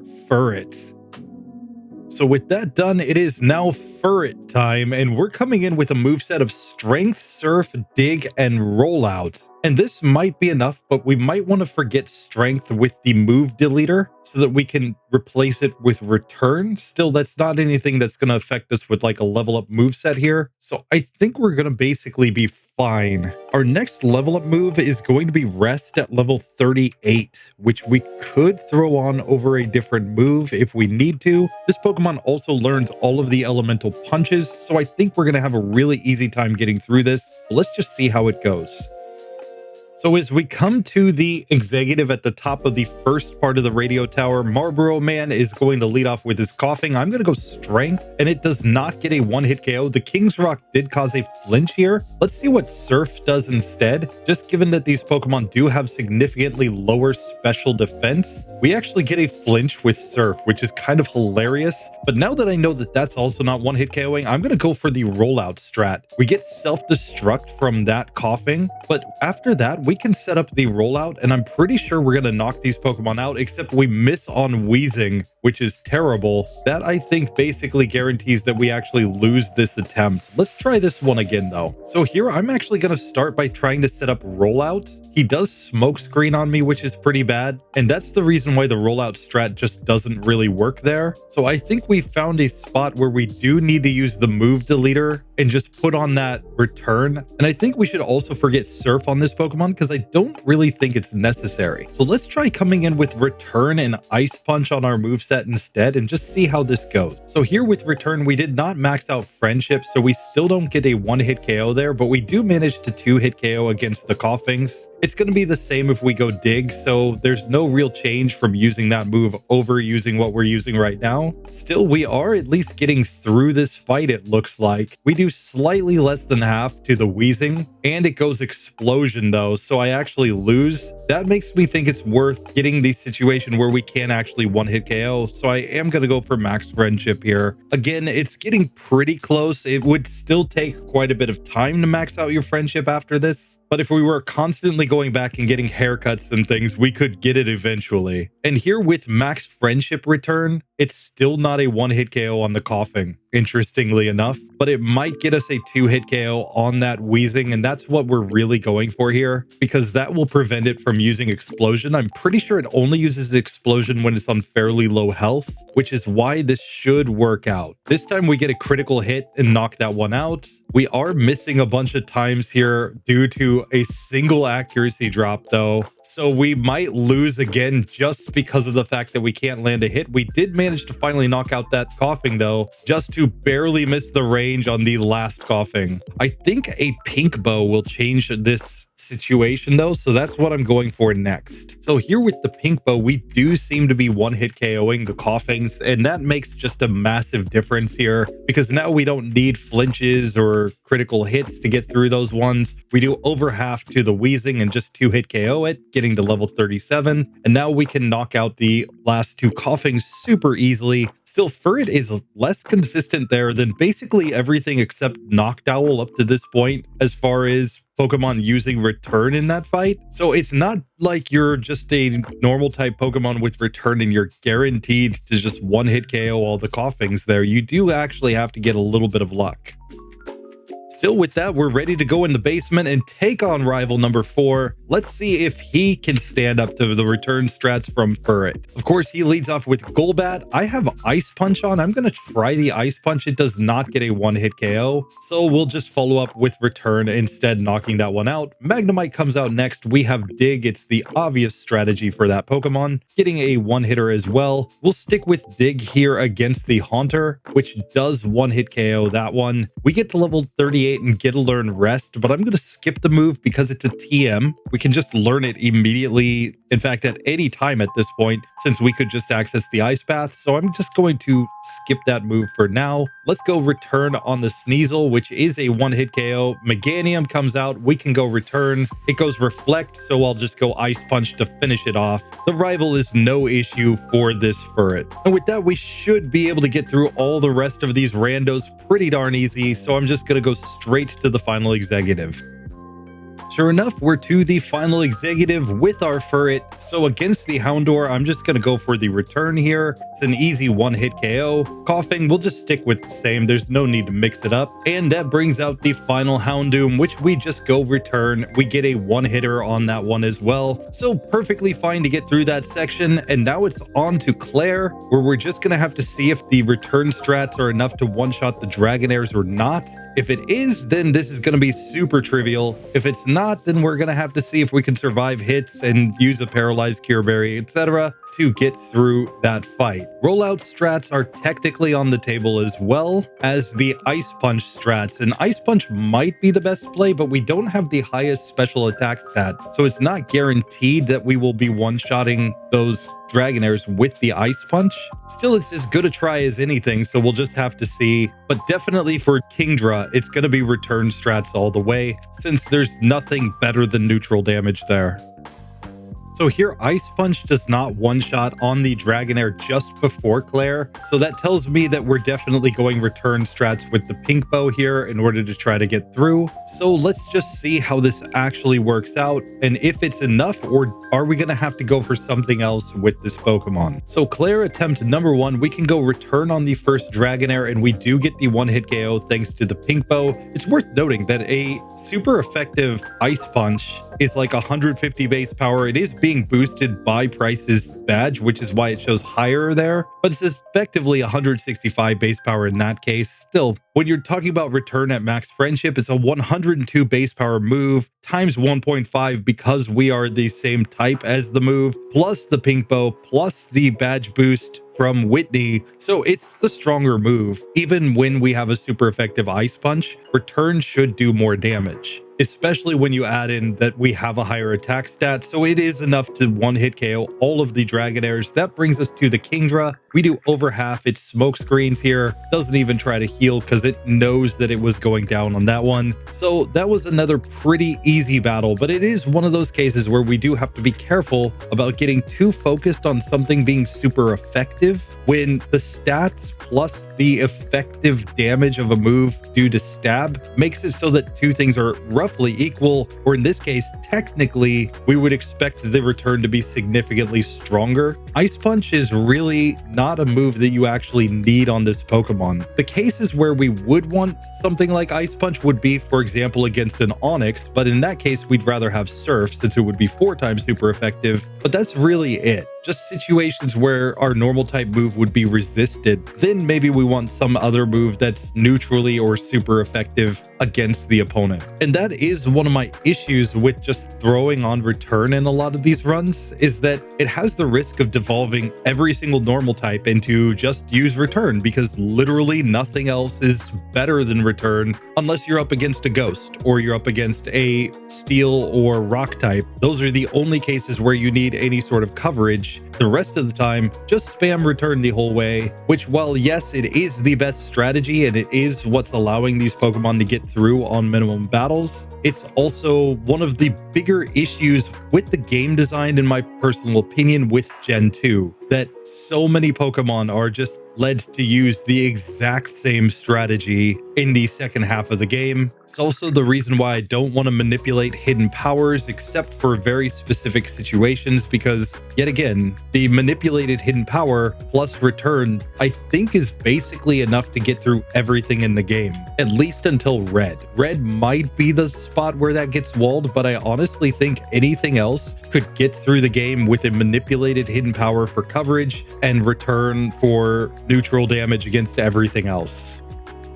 Still, we managed to get through just fine to Rival 5 here with our Furret, which is kind of expected based on what I was just saying. So let's just see if we can beat him nice and easy on this attempt and make our way to the league, and maybe something in the league proves that no, Furret does need some coverage. For example, that Fortress or Bruno's Onix could stop us from just spamming Return strats. Let's see how this goes. So here against Rival 5, we're going to go for Return on the Sneasel. That's an easy one-hit KO. Golbat comes out, we stick with Return, getting another one-hitter. Magneton's out. This is where we will go Dig for the fact that it's 4 times super effective. Haunter comes out, we'll stick with Dig here, and that is enough to get the victory. Kadabra can get Ice Punched because I misclicked. Now we'll go Return. We get to level 46 as Meganium comes out. We will possibly get hit by Future Sight here, but it just missed a Poison Powder, so we get a very easy victory even with Future Sight coming in. The Rival stood no chance against our Furret and its returning ways. We simply get through to the Elite Four. So with that, Furret is ready to make its way into the league. We'll have to see how this Pokemon goes, but since it got through, I'm really interested to see how our channel member Sentret is going to do here, given the fact that it's just a significantly weaker version of this Pokemon and it's much slower. It might struggle to get here. We're going to have to see. So here we are with Sentry the Sentret being supported by Bruins Girl 33, and we're coming in with Surf, Defense Curl, Return, and Rollout. So we've already got the Return on. We know that that's going to be a pretty good strategy as we go through this. So we're just going to have to see how we do against the Steel types. Obviously, Surf is neutrally effective, so that should at least give us some chance of getting through. So if we have any real troubles here, I think it's just going to be due to the fact that our Sentret is much slower than a lot of the other Pokemon. So we might need to go Quick Claw strats a lot here and hope for activations. We'll just have to see how this goes. I'll mention if anything turns out to be a wall, but I expect we're getting through the Rockets fairly reasonably, even with a slower Pokemon. Still, even slow as we are, we managed to get to the Marlboro Man with no real issues. So let's just see how much damage we do with our attacking moves. Here, going for return on the first coughing is going to be a 2-hit KO. So I'm going to surf it down from there just to manage PP. The same situation comes on the second coughing, and we are getting a lot of smoke screens here. So this could be an issue. We are going to be able to knock out that third coughing and get to the wheezing here. But now we have to see how much damage we actually do with our return. And it's going to be a 3-hitter on this Pokemon. We would need a Quick Claw activation to get through just that one. So this is looking a little sus. We're going to have to see if we can find a way to get through, maybe with Defense Curl rollout, and hoping that we just get the accuracy after getting smoke screened a bunch of times. Let's see if we can get a run where he doesn't smoke screen against us with the first coughing. Here, if we can build up rollout, we get to the wheezing on better health. We have taken a smoke screen though, so we are on lower accuracy and we just miss everything from there, so we lose. Now, they are only using physical attacks against us, so it might be worth it to go all in on the defense curls here. Though poison is the real issue with that strategy. Like, yes, we're taking less damage when they hit us, but if we get poisoned, we're still going to take decent chip damage every single turn, which basically makes it impossible to get through if you try to go all in on the setup. We could try to give a Poison Cure Berry in order to help out and just give up on Quick Claw strats here. Since we're slower anyway, we may as well just be able to recover from poison. This time we get a couple of smokescreen misses and set up quite a few of our defense curls. I'm going to go for rollout now since we have no accuracy drops, which should allow us to get through the first 3 coughings at least. That brings us to the wheezing. We'll stick with rollout here. It goes explosion, but we survive. So now we get another coughing, but it knocks me out with sludge. We were just on 2 low health after that explosion. Still, that might have been kind of random. So I think I'm going to stick with the defense curl setup first and just see if I can manage to get the luck to get through this. Still, it seems no matter how we do it, that this fight is a bit of a nightmare for us. I'm going to try to do Surf first just to see what it does. We get a critical hit on the wheezing, and then we do manage to knock it out. It's going to be 2 hitters on these remaining coughings, and we're on low health again, so anything less than a crit here will simply lose. And we do not get a crit, so we go down against that final coughing. The Marlboro Man here, as much as he is kind of the butt of the joke when we're talking about evolved Pokemon, is actually a pretty tough customer when it comes to these unevolved Pokemon trying to get through, just because he has such a large team and these coughings are so bulky. And it's not like Sentret has great special attack either, so it's not like you have the situation where, oh, obviously just start using special attacks. No, you have to get through with what you got here, and return is really the best that we've got. Unless we get a run where we don't get smoke screened, then we can go for the rollout strats. But even still, this wheezing just does so much damage to us that it's hard to get through this fight. Now, I do think that it's the first coughing that's most likely to actually use smokescreen against you turn 1. So this time I did get a smokescreen from the second coughing, but it wasn't until I had built up return enough to knock it out at least. So we might be in a situation where our best play is to try to get a critical hit turn 1 on the first coughing and just take it down, hoping to not get a smokescreen or to get the chance that smokescreen misses. This time we get the smokescreen miss, so I'm going to set up the defense curl on the second of the coughings and now start going into rollout. And here we managed to knock that one out. We'll outspeed this coughing and KO it. Now we need to survive against wheezing. It goes smokescreen, but we hit rollout. So we do take that one down, still on good health. Now we need accuracy. We managed to 2-hit KO the next coughing, and we've made it to the last one. We just need one more hit, and like that, we do get through. But it turns out that the best strategy, because he always seems to want to go smokescreen with the first coughing on his team, is to knock out that first coughing as quickly as possible with a crit or get the smokescreen miss, which is like a 25% chance there. If you can get that, then you can set up the defense curl rollout on the second coughing, which seems less likely to use smokescreen. It seems more like it's just randomizing, and that can really help there with a weak Pokemon like this. Still, we managed to get Sentret through. We're on to Rival 4. Let's see how he stands up to return here. See if we can get a victory. So first up, we've got the Golbat. I'm going to go for return right here. As it goes for the wing attack, we get a nice critical hit to knock that one out. Magnemite comes out next. I'm going to go Surf here. It's going to be a 2-hitter. We get Thunder Waved. So I think we need a Paralyzed Cure Berry for this one. Haunter comes out as well, and we're going to be stuck using Surf, of course, against that Pokemon. Now Sneasel, it goes Leer, which is perfectly fine, but then the quick attack does a lot of damage, and Meganium will simply knock me out there. So Paralyzed Cure Berry is almost certainly essential here. Let's just see if that gets us through. So back again for round 2. This time we didn't get a crit on that first Golbat. We will always outspeed the Magnemite though, and we'll get to use the Paralyzed Cure Berry there. Haunter is faster no matter what we do, and we don't even 2-hit KO it with the Surf all the time, which means this one's looking pretty sus. We might need the Quick Claw to get through, and we might be banking on a critical hit against that Magnemite, but we can also try to set up Defense Curl rollout here. Let's just see if that can work. This time we get Defense Curl turn 1, but then we get critical hit by the Golbat. It confuses me, and now I'm just getting knocked out. We need to get the Quick Claw with the Defense Curl, I think, and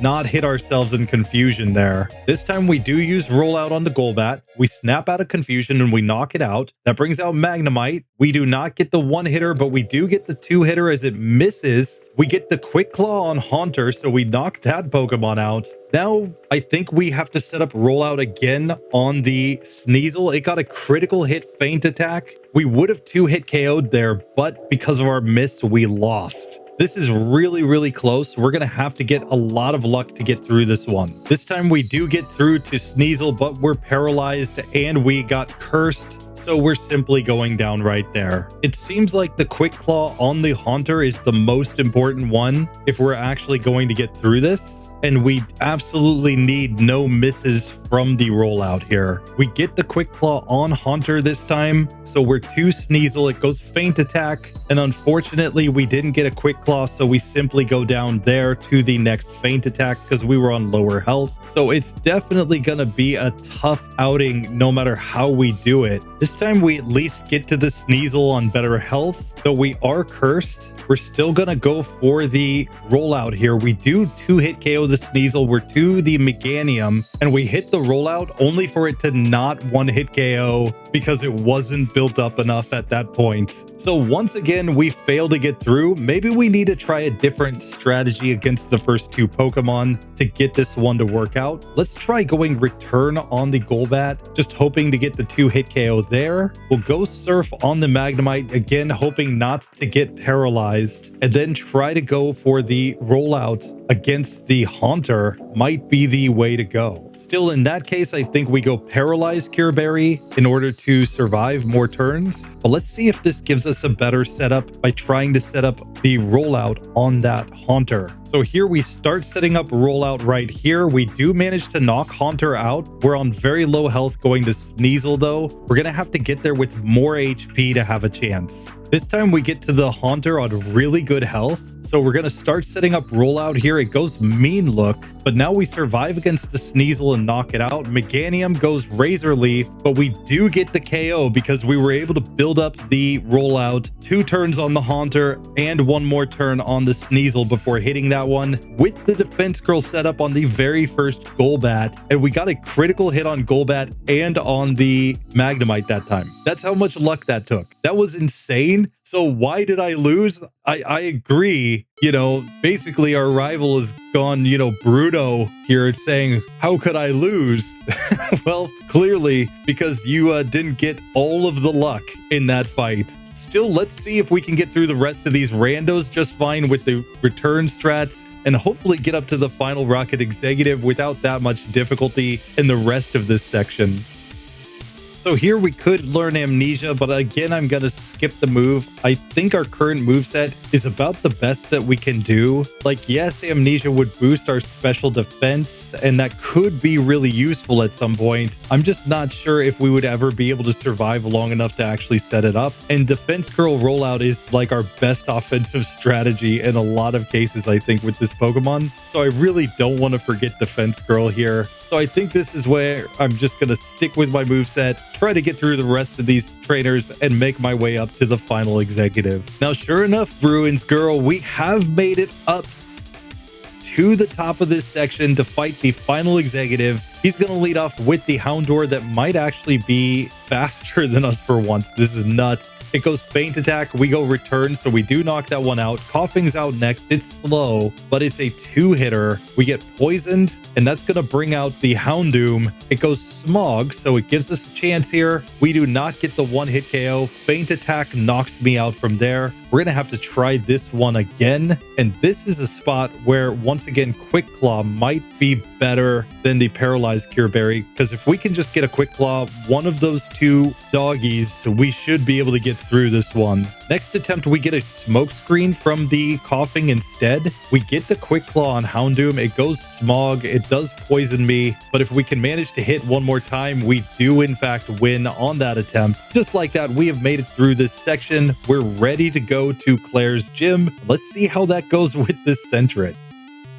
So we do make it to Claire. We are slower than the Dragonaires. I can say that already definitively. We might need the Quick Claw here. We might need a bunch of misses. I'm honestly not sure. Let's get into this and see how it goes. It's also worth noting that we don't learn Blizzard here, so there is no way to get a stronger move against the Dragonaires than what we currently would have available anyway. So I think Quick Claw is still the way to go in this one, but let's just see. So first up, Return on the Dragonair does 78 damage. So this would be a 2-hit KO on each of the Dragonairs. We aren't taking any super effective damage, but they will 4-hit KO us with their attacking moves. Here, if we get a crit, though, we can just one-shot the first Dragonair, get paralyzed by the second one, but we are at least making progress to the third one. Still, this might be worth going for a rollout strat with a paralyzed Cure Berry. In this case, we are hoping for misses from the Thunder Wave to help us build up, or we're hoping to heal with the paralyzed Cure Berry. Surf here does pretty significant damage from the first of the Dragonairs, and we can see that even with the Fence Curl, rollout is a 3-hit KO, and since we can't outspeed after that, there's just no way that we're going to get through with that setup. So since Surf does nothing for us here, we might want to forget Surf, and instead I'm going to teach Rest. And instead of a paralyzed Cure Berry, I'm going to give a Mint Berry. The idea here is that somewhere in the fight, we can use Rest and immediately wake up, and that will recover any status that we have as well. That could actually allow us to have at least a chance of getting through here. So in this case, against the first Dragonair, I'm still going to go Defense Curl first. And now I'm going to go Return on this first Dragonair as it is using Surf against me. I really kind of wanted to go for a Thunder Wave against me, though. It misses one Thunder Wave. That's perfect. Now we get a free turn. We'll be able to knock out at least this first Dragonair. We may still need a crit somewhere here as we get Thunderbolted and paralyzed by the second Dragonair. That's simply not going to work out for us. But here, once I'm paralyzed, I can use Rest plus the Mint Berry. And now let's just see if we can do anything with rollout from here. We get Thunder Waved by the next Dragonair, and we're fully paralyzed, so we didn't get a chance to do anything else.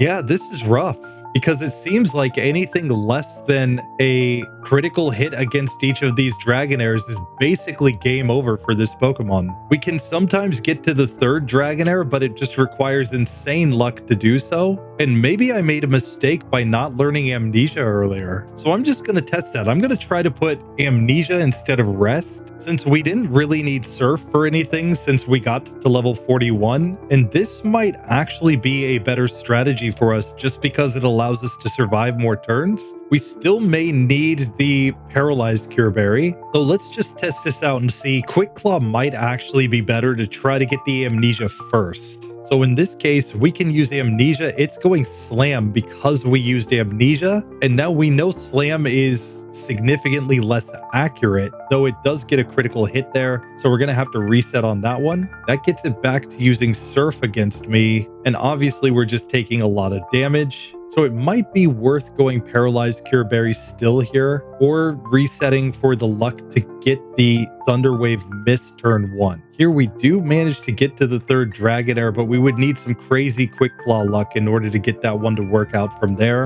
And we may just need like crazy accuracy luck after that. This time we do actually get to Kingdra, but of course we're on very low health. It hits the surf and we lose. I'm not sure a critical hit from the return would one-hit KO there either, so I think that's already basically game over. Still, we can try this with the Amnesia, and maybe we forget Defense Curl for rest at this point and go Mint Berry, since we could heal once in the battle and we get them using Slam, which is less accurate. So I'm going to test that strategy out now. So let's just test this strategy out now. So in this case, we go Amnesia to force them to use Slam instead. Then we're going Rest to recover HP. We need the misses, of course, from Slam in order to have any shot here. And we do need the Mint Berry on to immediately wake up from the rest. But in that case, maybe it's better even to forget Rollout and just add on the Defense Curl. I'm going to test this strategy now because maybe, just maybe, we can Defense Curl and Amnesia enough that then we can just rest to get through this. This is pretty much my last attempt at trying to get through Clair, so let's see if this can work or not. And then we're going to have a different move somewhere when we get to the rival, because obviously we can't use return against the Haunter. So this is going to be a little rough, but let's just see how it goes.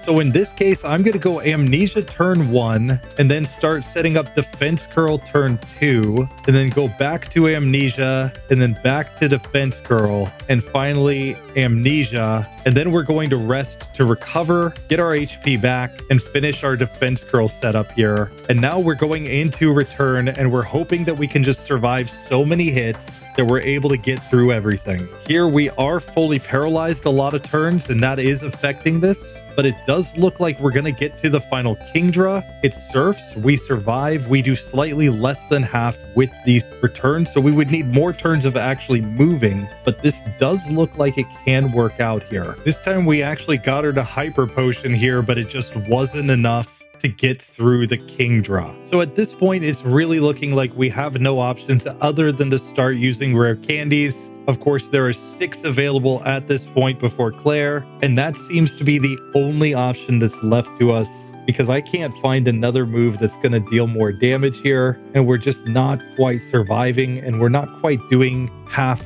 to that Kingdra. So let's start dropping some rare candies here on this one. I'll get up to level 45 first, dropping 2 rare candies. Let's see if that does anything for us here. We're still going to be slower than these Dragonairs at this point, but of course we get a little extra in all of our stats, which is helping us survive as we set up. We can rest in order to get our HP back, set up our last Amnesias and Defense Curls. Of course, when a critical hit comes in, we're gonna lose, so we just have to reset right there. But this is looking like it might be slightly better than what we were dealing with before. It's still gonna be pretty luck-based here though, so we're gonna be stuck resetting for a little while. So here we can one-shot against the first Dragonair. We'll take down the second Dragonair. We're to the third Dragonair when we get paralyzed, but we're not taking too much damage, so we might be able to rest one more time here and survive the hits. Sure enough, we managed the rest, so it's going to take a few turns to wake up, of course, but we knock that one out. We make it to the Kingdra. It goes Dragon Breath and gets a critical hit. We take it down to half health, but it misses the Hyper Beam, only for us to miss the KO. Oh, are you kidding me? She Hyper Potions right there, and then we get wrecked. I should have gone rest there at that point. It was obviously a little bit of a misplay on my part, but man, oh man, that is rough to get that close and then not get it. So here I think we just rest whenever we get paralyzed and then knock that one out.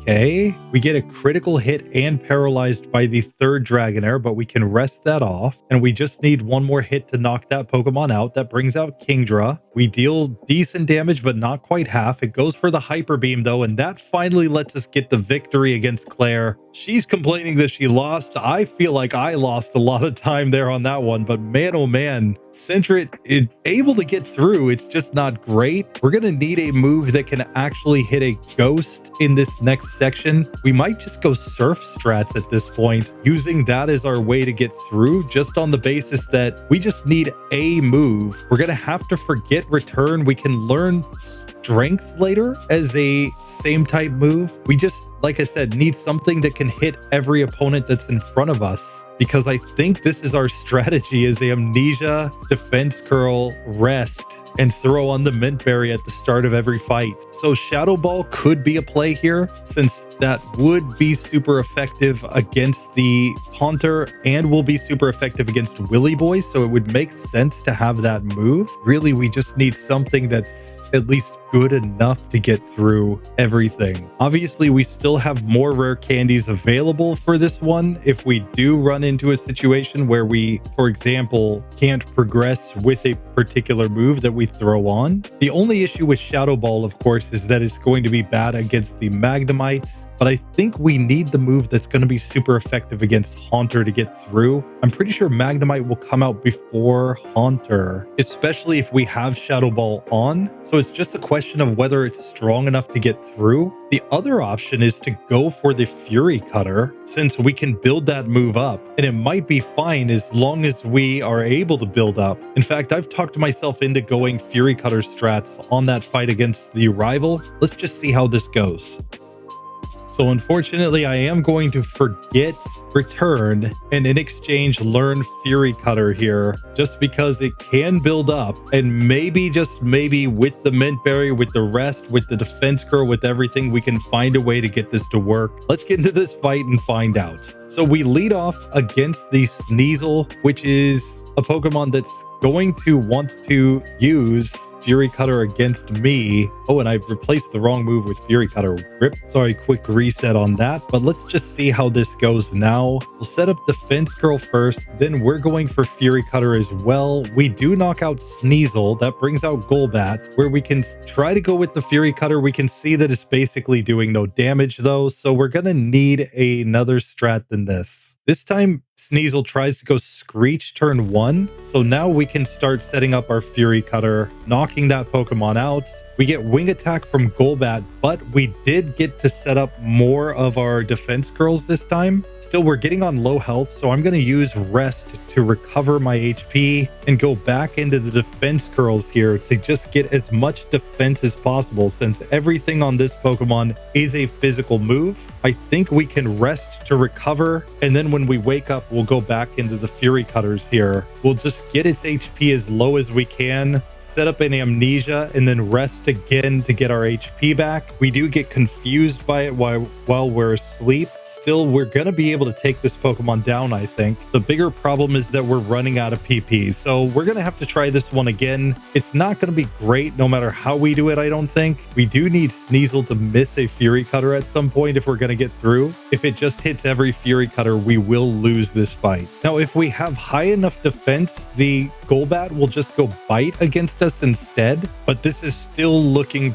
pretty sus at the end of the day. Now, ultimately, Fury Cutter doesn't seem to be working here, so my next play is going to be to try to go for Fire Punch, with the logic being that it's super effective against this Sneasel, and it will be super effective against Magneton and Meganium. So now we just have to see if we can manage to get to that point in the fight. I haven't gotten past the Golbat up to this point. Still, Fire Punch 2 hit KOs on the first Sneasel at least. We will still use Rest with the Mint Berry in order to recover here against the Golbat. I'm going to set up everything on the Golbat. We're just hoping for not crits and not crazy bad luck with confusion, so that we can at least rest off the damage. Of course, Bite also has the issue of causing flinches here, and it looks like the Fire Punch is a 4-hit KO here against the Golbat. Still, we managed to get through that. We get to the Magneton. I've set up all my defenses here, so I'm just going to rest against this Pokemon, trying to get my HP back as much as possible. And then when we wake up, we'll Fire Punch. We do about half, so we'll rest again. We're hoping for some luck with some Sonic Boom misses. We don't get it, but we do manage to at least knock that one out. That brings us to Haunter, which goes Curse. We're going to have to 2-hit KO there. Kadabra comes out next. I don't think we have anything for the Kadabra here. Obviously, we're going to get hit by Future Sight and we're taking Curse damage. Future Sight did basically nothing,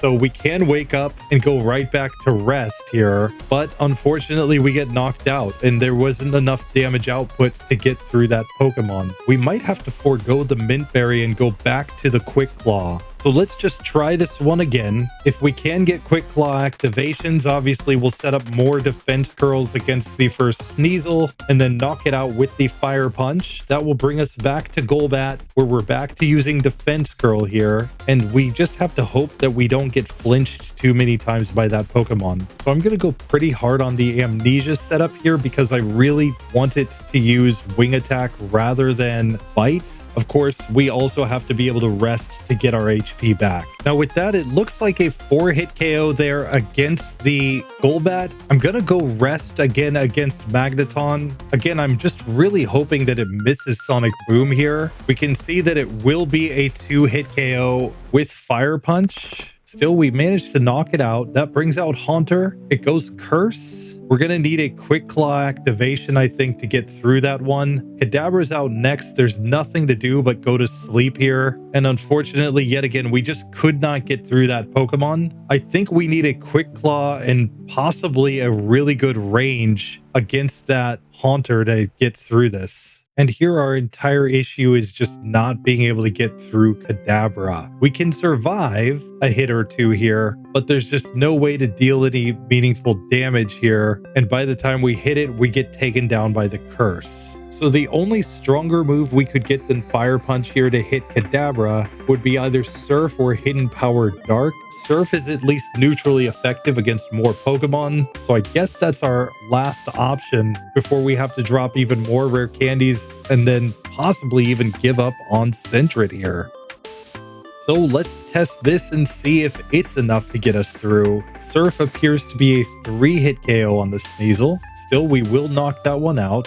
And of course, we have to avoid critical hits by all costs against any of these Pokemon. It ends up taking 4 Surfs to knock out the Golbat there. And it looks like it's going to take 3 Surfs to knock out Magneton. Still, we will rest when we've been paralyzed here and then knock that one out. We got to see if we can get a critical hit on Haunter. At the very least, it does seem to get us the 2-hit KO. We can go for Surf on Kadabra. We get a crit, so we are getting through at least that Pokemon. We're to Meganium. It goes Poison Powder. We go Rest. But we're back in a similar situation, I think, of we're not going to be able to deal enough damage when we do wake up. We're simply stuck in a rest loop permanently here as Meganium just uses up its damage dealing PP against us. So I see no way that we get through without dropping more rare candies into this Sentret. So we're going all the way up to level 50 right here, because even with the maximum amount of healing and the maximum number of turns, it's just not working for us. And the whole issue seems to just be that we're slow. If we were not so slow, we would be able to get through this just fine, I think. Now, I do think that this extra level boost is going to help us get some better ranges here, and we still have rest in order to survive. It does look like Surf is just 3-hit KOing the Golbat at this point, which is good. So we are at least getting through that. We're still slower than Magneton, but now this one looks like a 2-hit KO. Back to Haunter. We do knock it out. Kadabra goes Future Sight, but it's just a 2-hitter. But I think once again, Meganium is the problem, because by the time that we wake up, we're just going to take too much damage from all of its damage dealing moves to actually have any shot of actually dealing damage back to it. Curse just wrecks this Pokemon, and the only way we would get through would be with a Quick Claw plus a critical hit against that Haunter. So the only other option I can see is a move that would one-shot the Haunter with a Quick Claw Claw activation, and the only move I can think of that might be able to do that is Shadow Ball. Of course, it's not going to be great against the Sneasel, and it's not going to be great against the Magneton, so we might run out of PP before we can even get there, but let's just see if it somehow manages to get us through. The first thing that we can see is that it looks like this might be a 4-hit KO on the first Sneasel. We actually get the 3-hit KO there on that Pokemon. That gives me a little bit of hope going through this that maybe we can find a way through. Magneton is possibly going to be the issue though, since it does have really good defense as well. Still, it seems to be getting a nice range on the Golbat too, so this should be another 3-hitter. So now on Magneton, let's see if we can find the range. It looks like it might be a 4-hit KO with the Shadow Ball here. Obviously, we're going to have to rest a bunch in order to keep as much HP as we can. But at this point, this one's probably just coming down to whether or not we can hit first on the Haunter. We need the Quick Claw. We don't get it this time, but we do still one-shot, of course. Kadabra can go for whatever. We're still going to one-hit KO it. Meganium comes out. We can see this looks like it might be a 3-hitter or a 4-hitter, and unfortunately, we get knocked out right there. So if we can get to Meganium without the curse, we might have a shot here, but we're really going to have to see what range we get. This time we do finally one-shot there against the Haunter, so we get to Kadabra with no curse on. We can use Rest. We know that Shadow Ball is going to wreck this Pokemon after we wake up. It has set up Future Sight, but we have 2 PP remaining as we get to the final Meganium here. It body slams and gets a critical hit. We get hit by Future Sight as well. We can see that we're basically not going to survive many hits here. It's paralyzing us. It's using up all of its PP, and we get critical hit down. That, I think, is all that there is to say about Sentry the Sentret. I have tried a bunch of different strategies. It just does not seem to work in the end to actually get this Pokemon through. Tell me if you think there's a strategy that I missed, but this might be our second member pick that's just simply impossible to get through to the league. Sad to say, but apparently it's true. So we're gonna have to just cut this one off right here. Who knows? I may come back and do a little extra something with a Sentret in the near future. But for now, I do want to give a massive thank you to Bruins Girl 33 for supporting Sentret for all this time. 9 months as a channel member. Definitely tell me if you think I made a mistake somewhere, should add something on that I didn't have. But for now, I think that's all we got for that one. And it's time to move to our last member pick, which is the Unown in this episode. And it's going to be rocking a super effective typing all the time, but we're going to have to see how it actually works out. So here with our SuperUnown, our big thing is that we're going to have to manipulate our DVs around a bit in order to be super effective against things. And we're just going to have to see how this goes at different points. So let's just see how this goes as we go through. My overlay's broken a little bit here, but obviously we know that we need the Hidden Power Fighting to go up against these Raticates right here. Then we need Hidden Power Psychic for all of the poison types. Obviously, Hidden Power Psychic is the strongest in neutral situations as well, but we're basically running with this through most of the Rocket storyline since it is the strongest version of our move for all of these poison types. Against these Magnemites, we can go Hidden Power Ground, guaranteeing a pretty easy victory, and then it's back to Hidden Power Psychic for the rest of this section. So we make it to the Marlboro Man just fine. We can come in here with our Hidden Power Psychic. We're one-hit KOing against the Coughings at this point, and he finally puts out the Wheezing only to get one-hit KO'd there as well. So it's pretty clear that our SuperUnown for Mantis Fan is getting through this section perfectly fine, since it always has a super effective Hidden Power typing. That will take us into the basement and against the Rival, and this is where we're going to have to manipulate things just a little bit, since against the Rival, it's hard to always have a super effective typing. I'm going to try once just going in with my Hidden Power Psychic though, since that is the strongest. Let's see if it's enough to get me the victory here. So of course against the Golbat, it's an easy one-hit KO, but then it can't affect Sneasel, and that's the entire point of this. So we need to adjust our opponent's typings, I think, in order to make them weak against our move. And because we are in a position where every Pokemon has different typings and different weaknesses, We're going to have to do that on the fly here. I'm going to set myself to have Hidden Power Dark so that it's neutral. It doesn't use the same type attack bonus, but I'm going to be changing my opponent's types throughout this to make them weak, or in the case of Magneton, 4 times weak to Hidden Power Dark.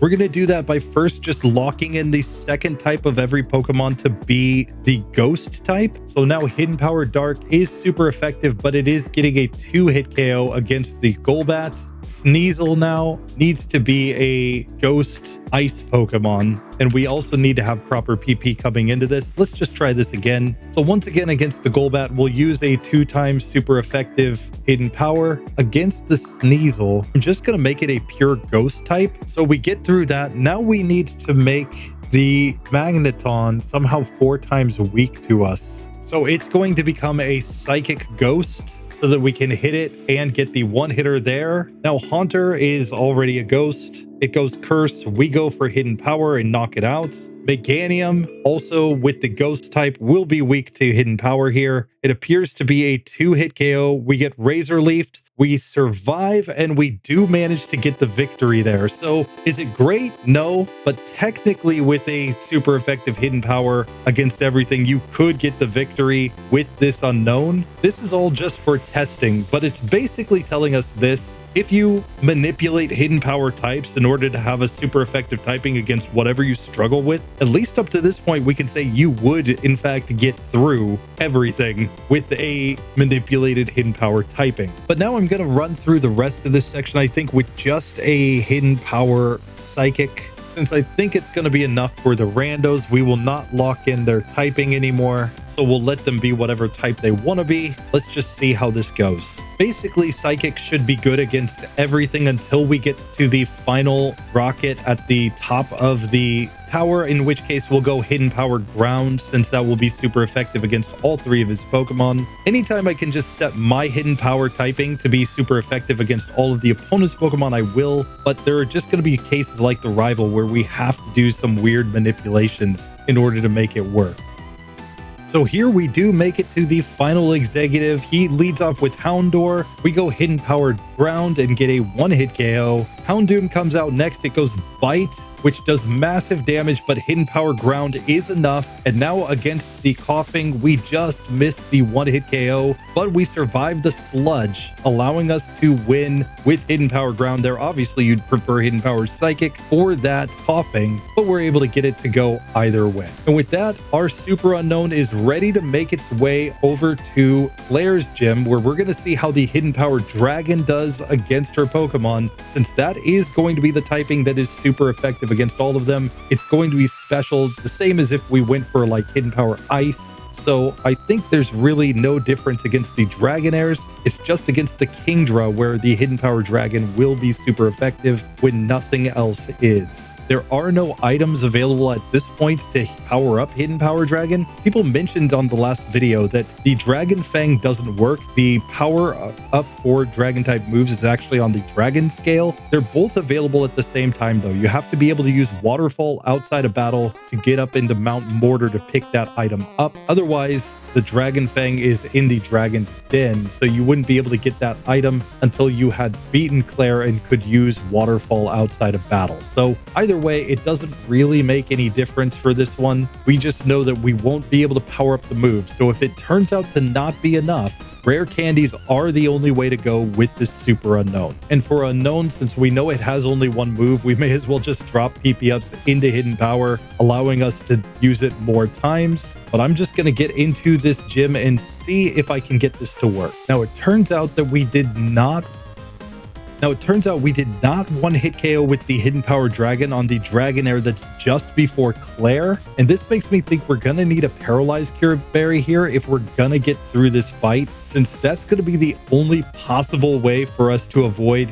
getting paralyzed from the first Pokemon. We may need some Thunder Wave misses here to have a chance. So Clair attempt number 1 against the Dragonair. I go Hidden Power Dragon. We can see it's going to be a 2-hitter. We use it again after we use the Paralyzed Cure Berry. We get to level 44. Second Dragonair, still not a 1-hitter, but it misses the Thunder Wave. That brings us to the third Dragonair. We hit the Hidden Power. It misses Thunder Wave again. We're getting to the Kingdra this time. It goes Surf. We go Hidden Power Dragon, and we only did about half here. So we would need a critical hit on the final Kingdra in order to get through this. And that's on top of the insane luck of actually getting to the end. And that kind of tells me that we have a problem here. Of course, most of the time we will take damage at some point, and it doesn't even look like it's guaranteed to be a 2-hit KO on the Kingdra. So rare candies are the only option I think that we still have available to us, and I'm going to start dropping them right here. So let's use 2 rare candies first to get to level 45. That is the first damage rounding level that we can reach. So let's just see if that helps us at all in this fight. So here at level 45, we're still not dealing that much more damage. We can get through the 3 Dragonairs from the looks of things, but let's see what range we get on the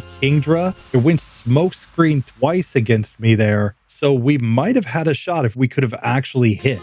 Still, it doesn't seem to be very consistent, so I am going to gain more levels here. Let's go up to level 48, which is the next damage rounding level. After that, the only thing that we can do is slap on 1 more rare candy to try to get through here. Here, we're still just not quite getting the range to one-shot against the Dragonairs, but we are definitely dealing more damage here. So a critical hit on Kingdra might just get the job done. We are doing over half, so that's what we need to see. It still will require insane luck against the first 3 Pokemon though. This time we managed to get to Kingdra without any paralysis. And at this level, we are just a little faster than the Kingdra, which makes a massive difference here because now we can in fact get through that fight when we get there not paralyzed. Clair goes down to a level 48 Unown using Hidden Power Dragon. So while it's definitely not always the prettiest fight there, it is ultimately possible to get through, and we're on to rival number 5.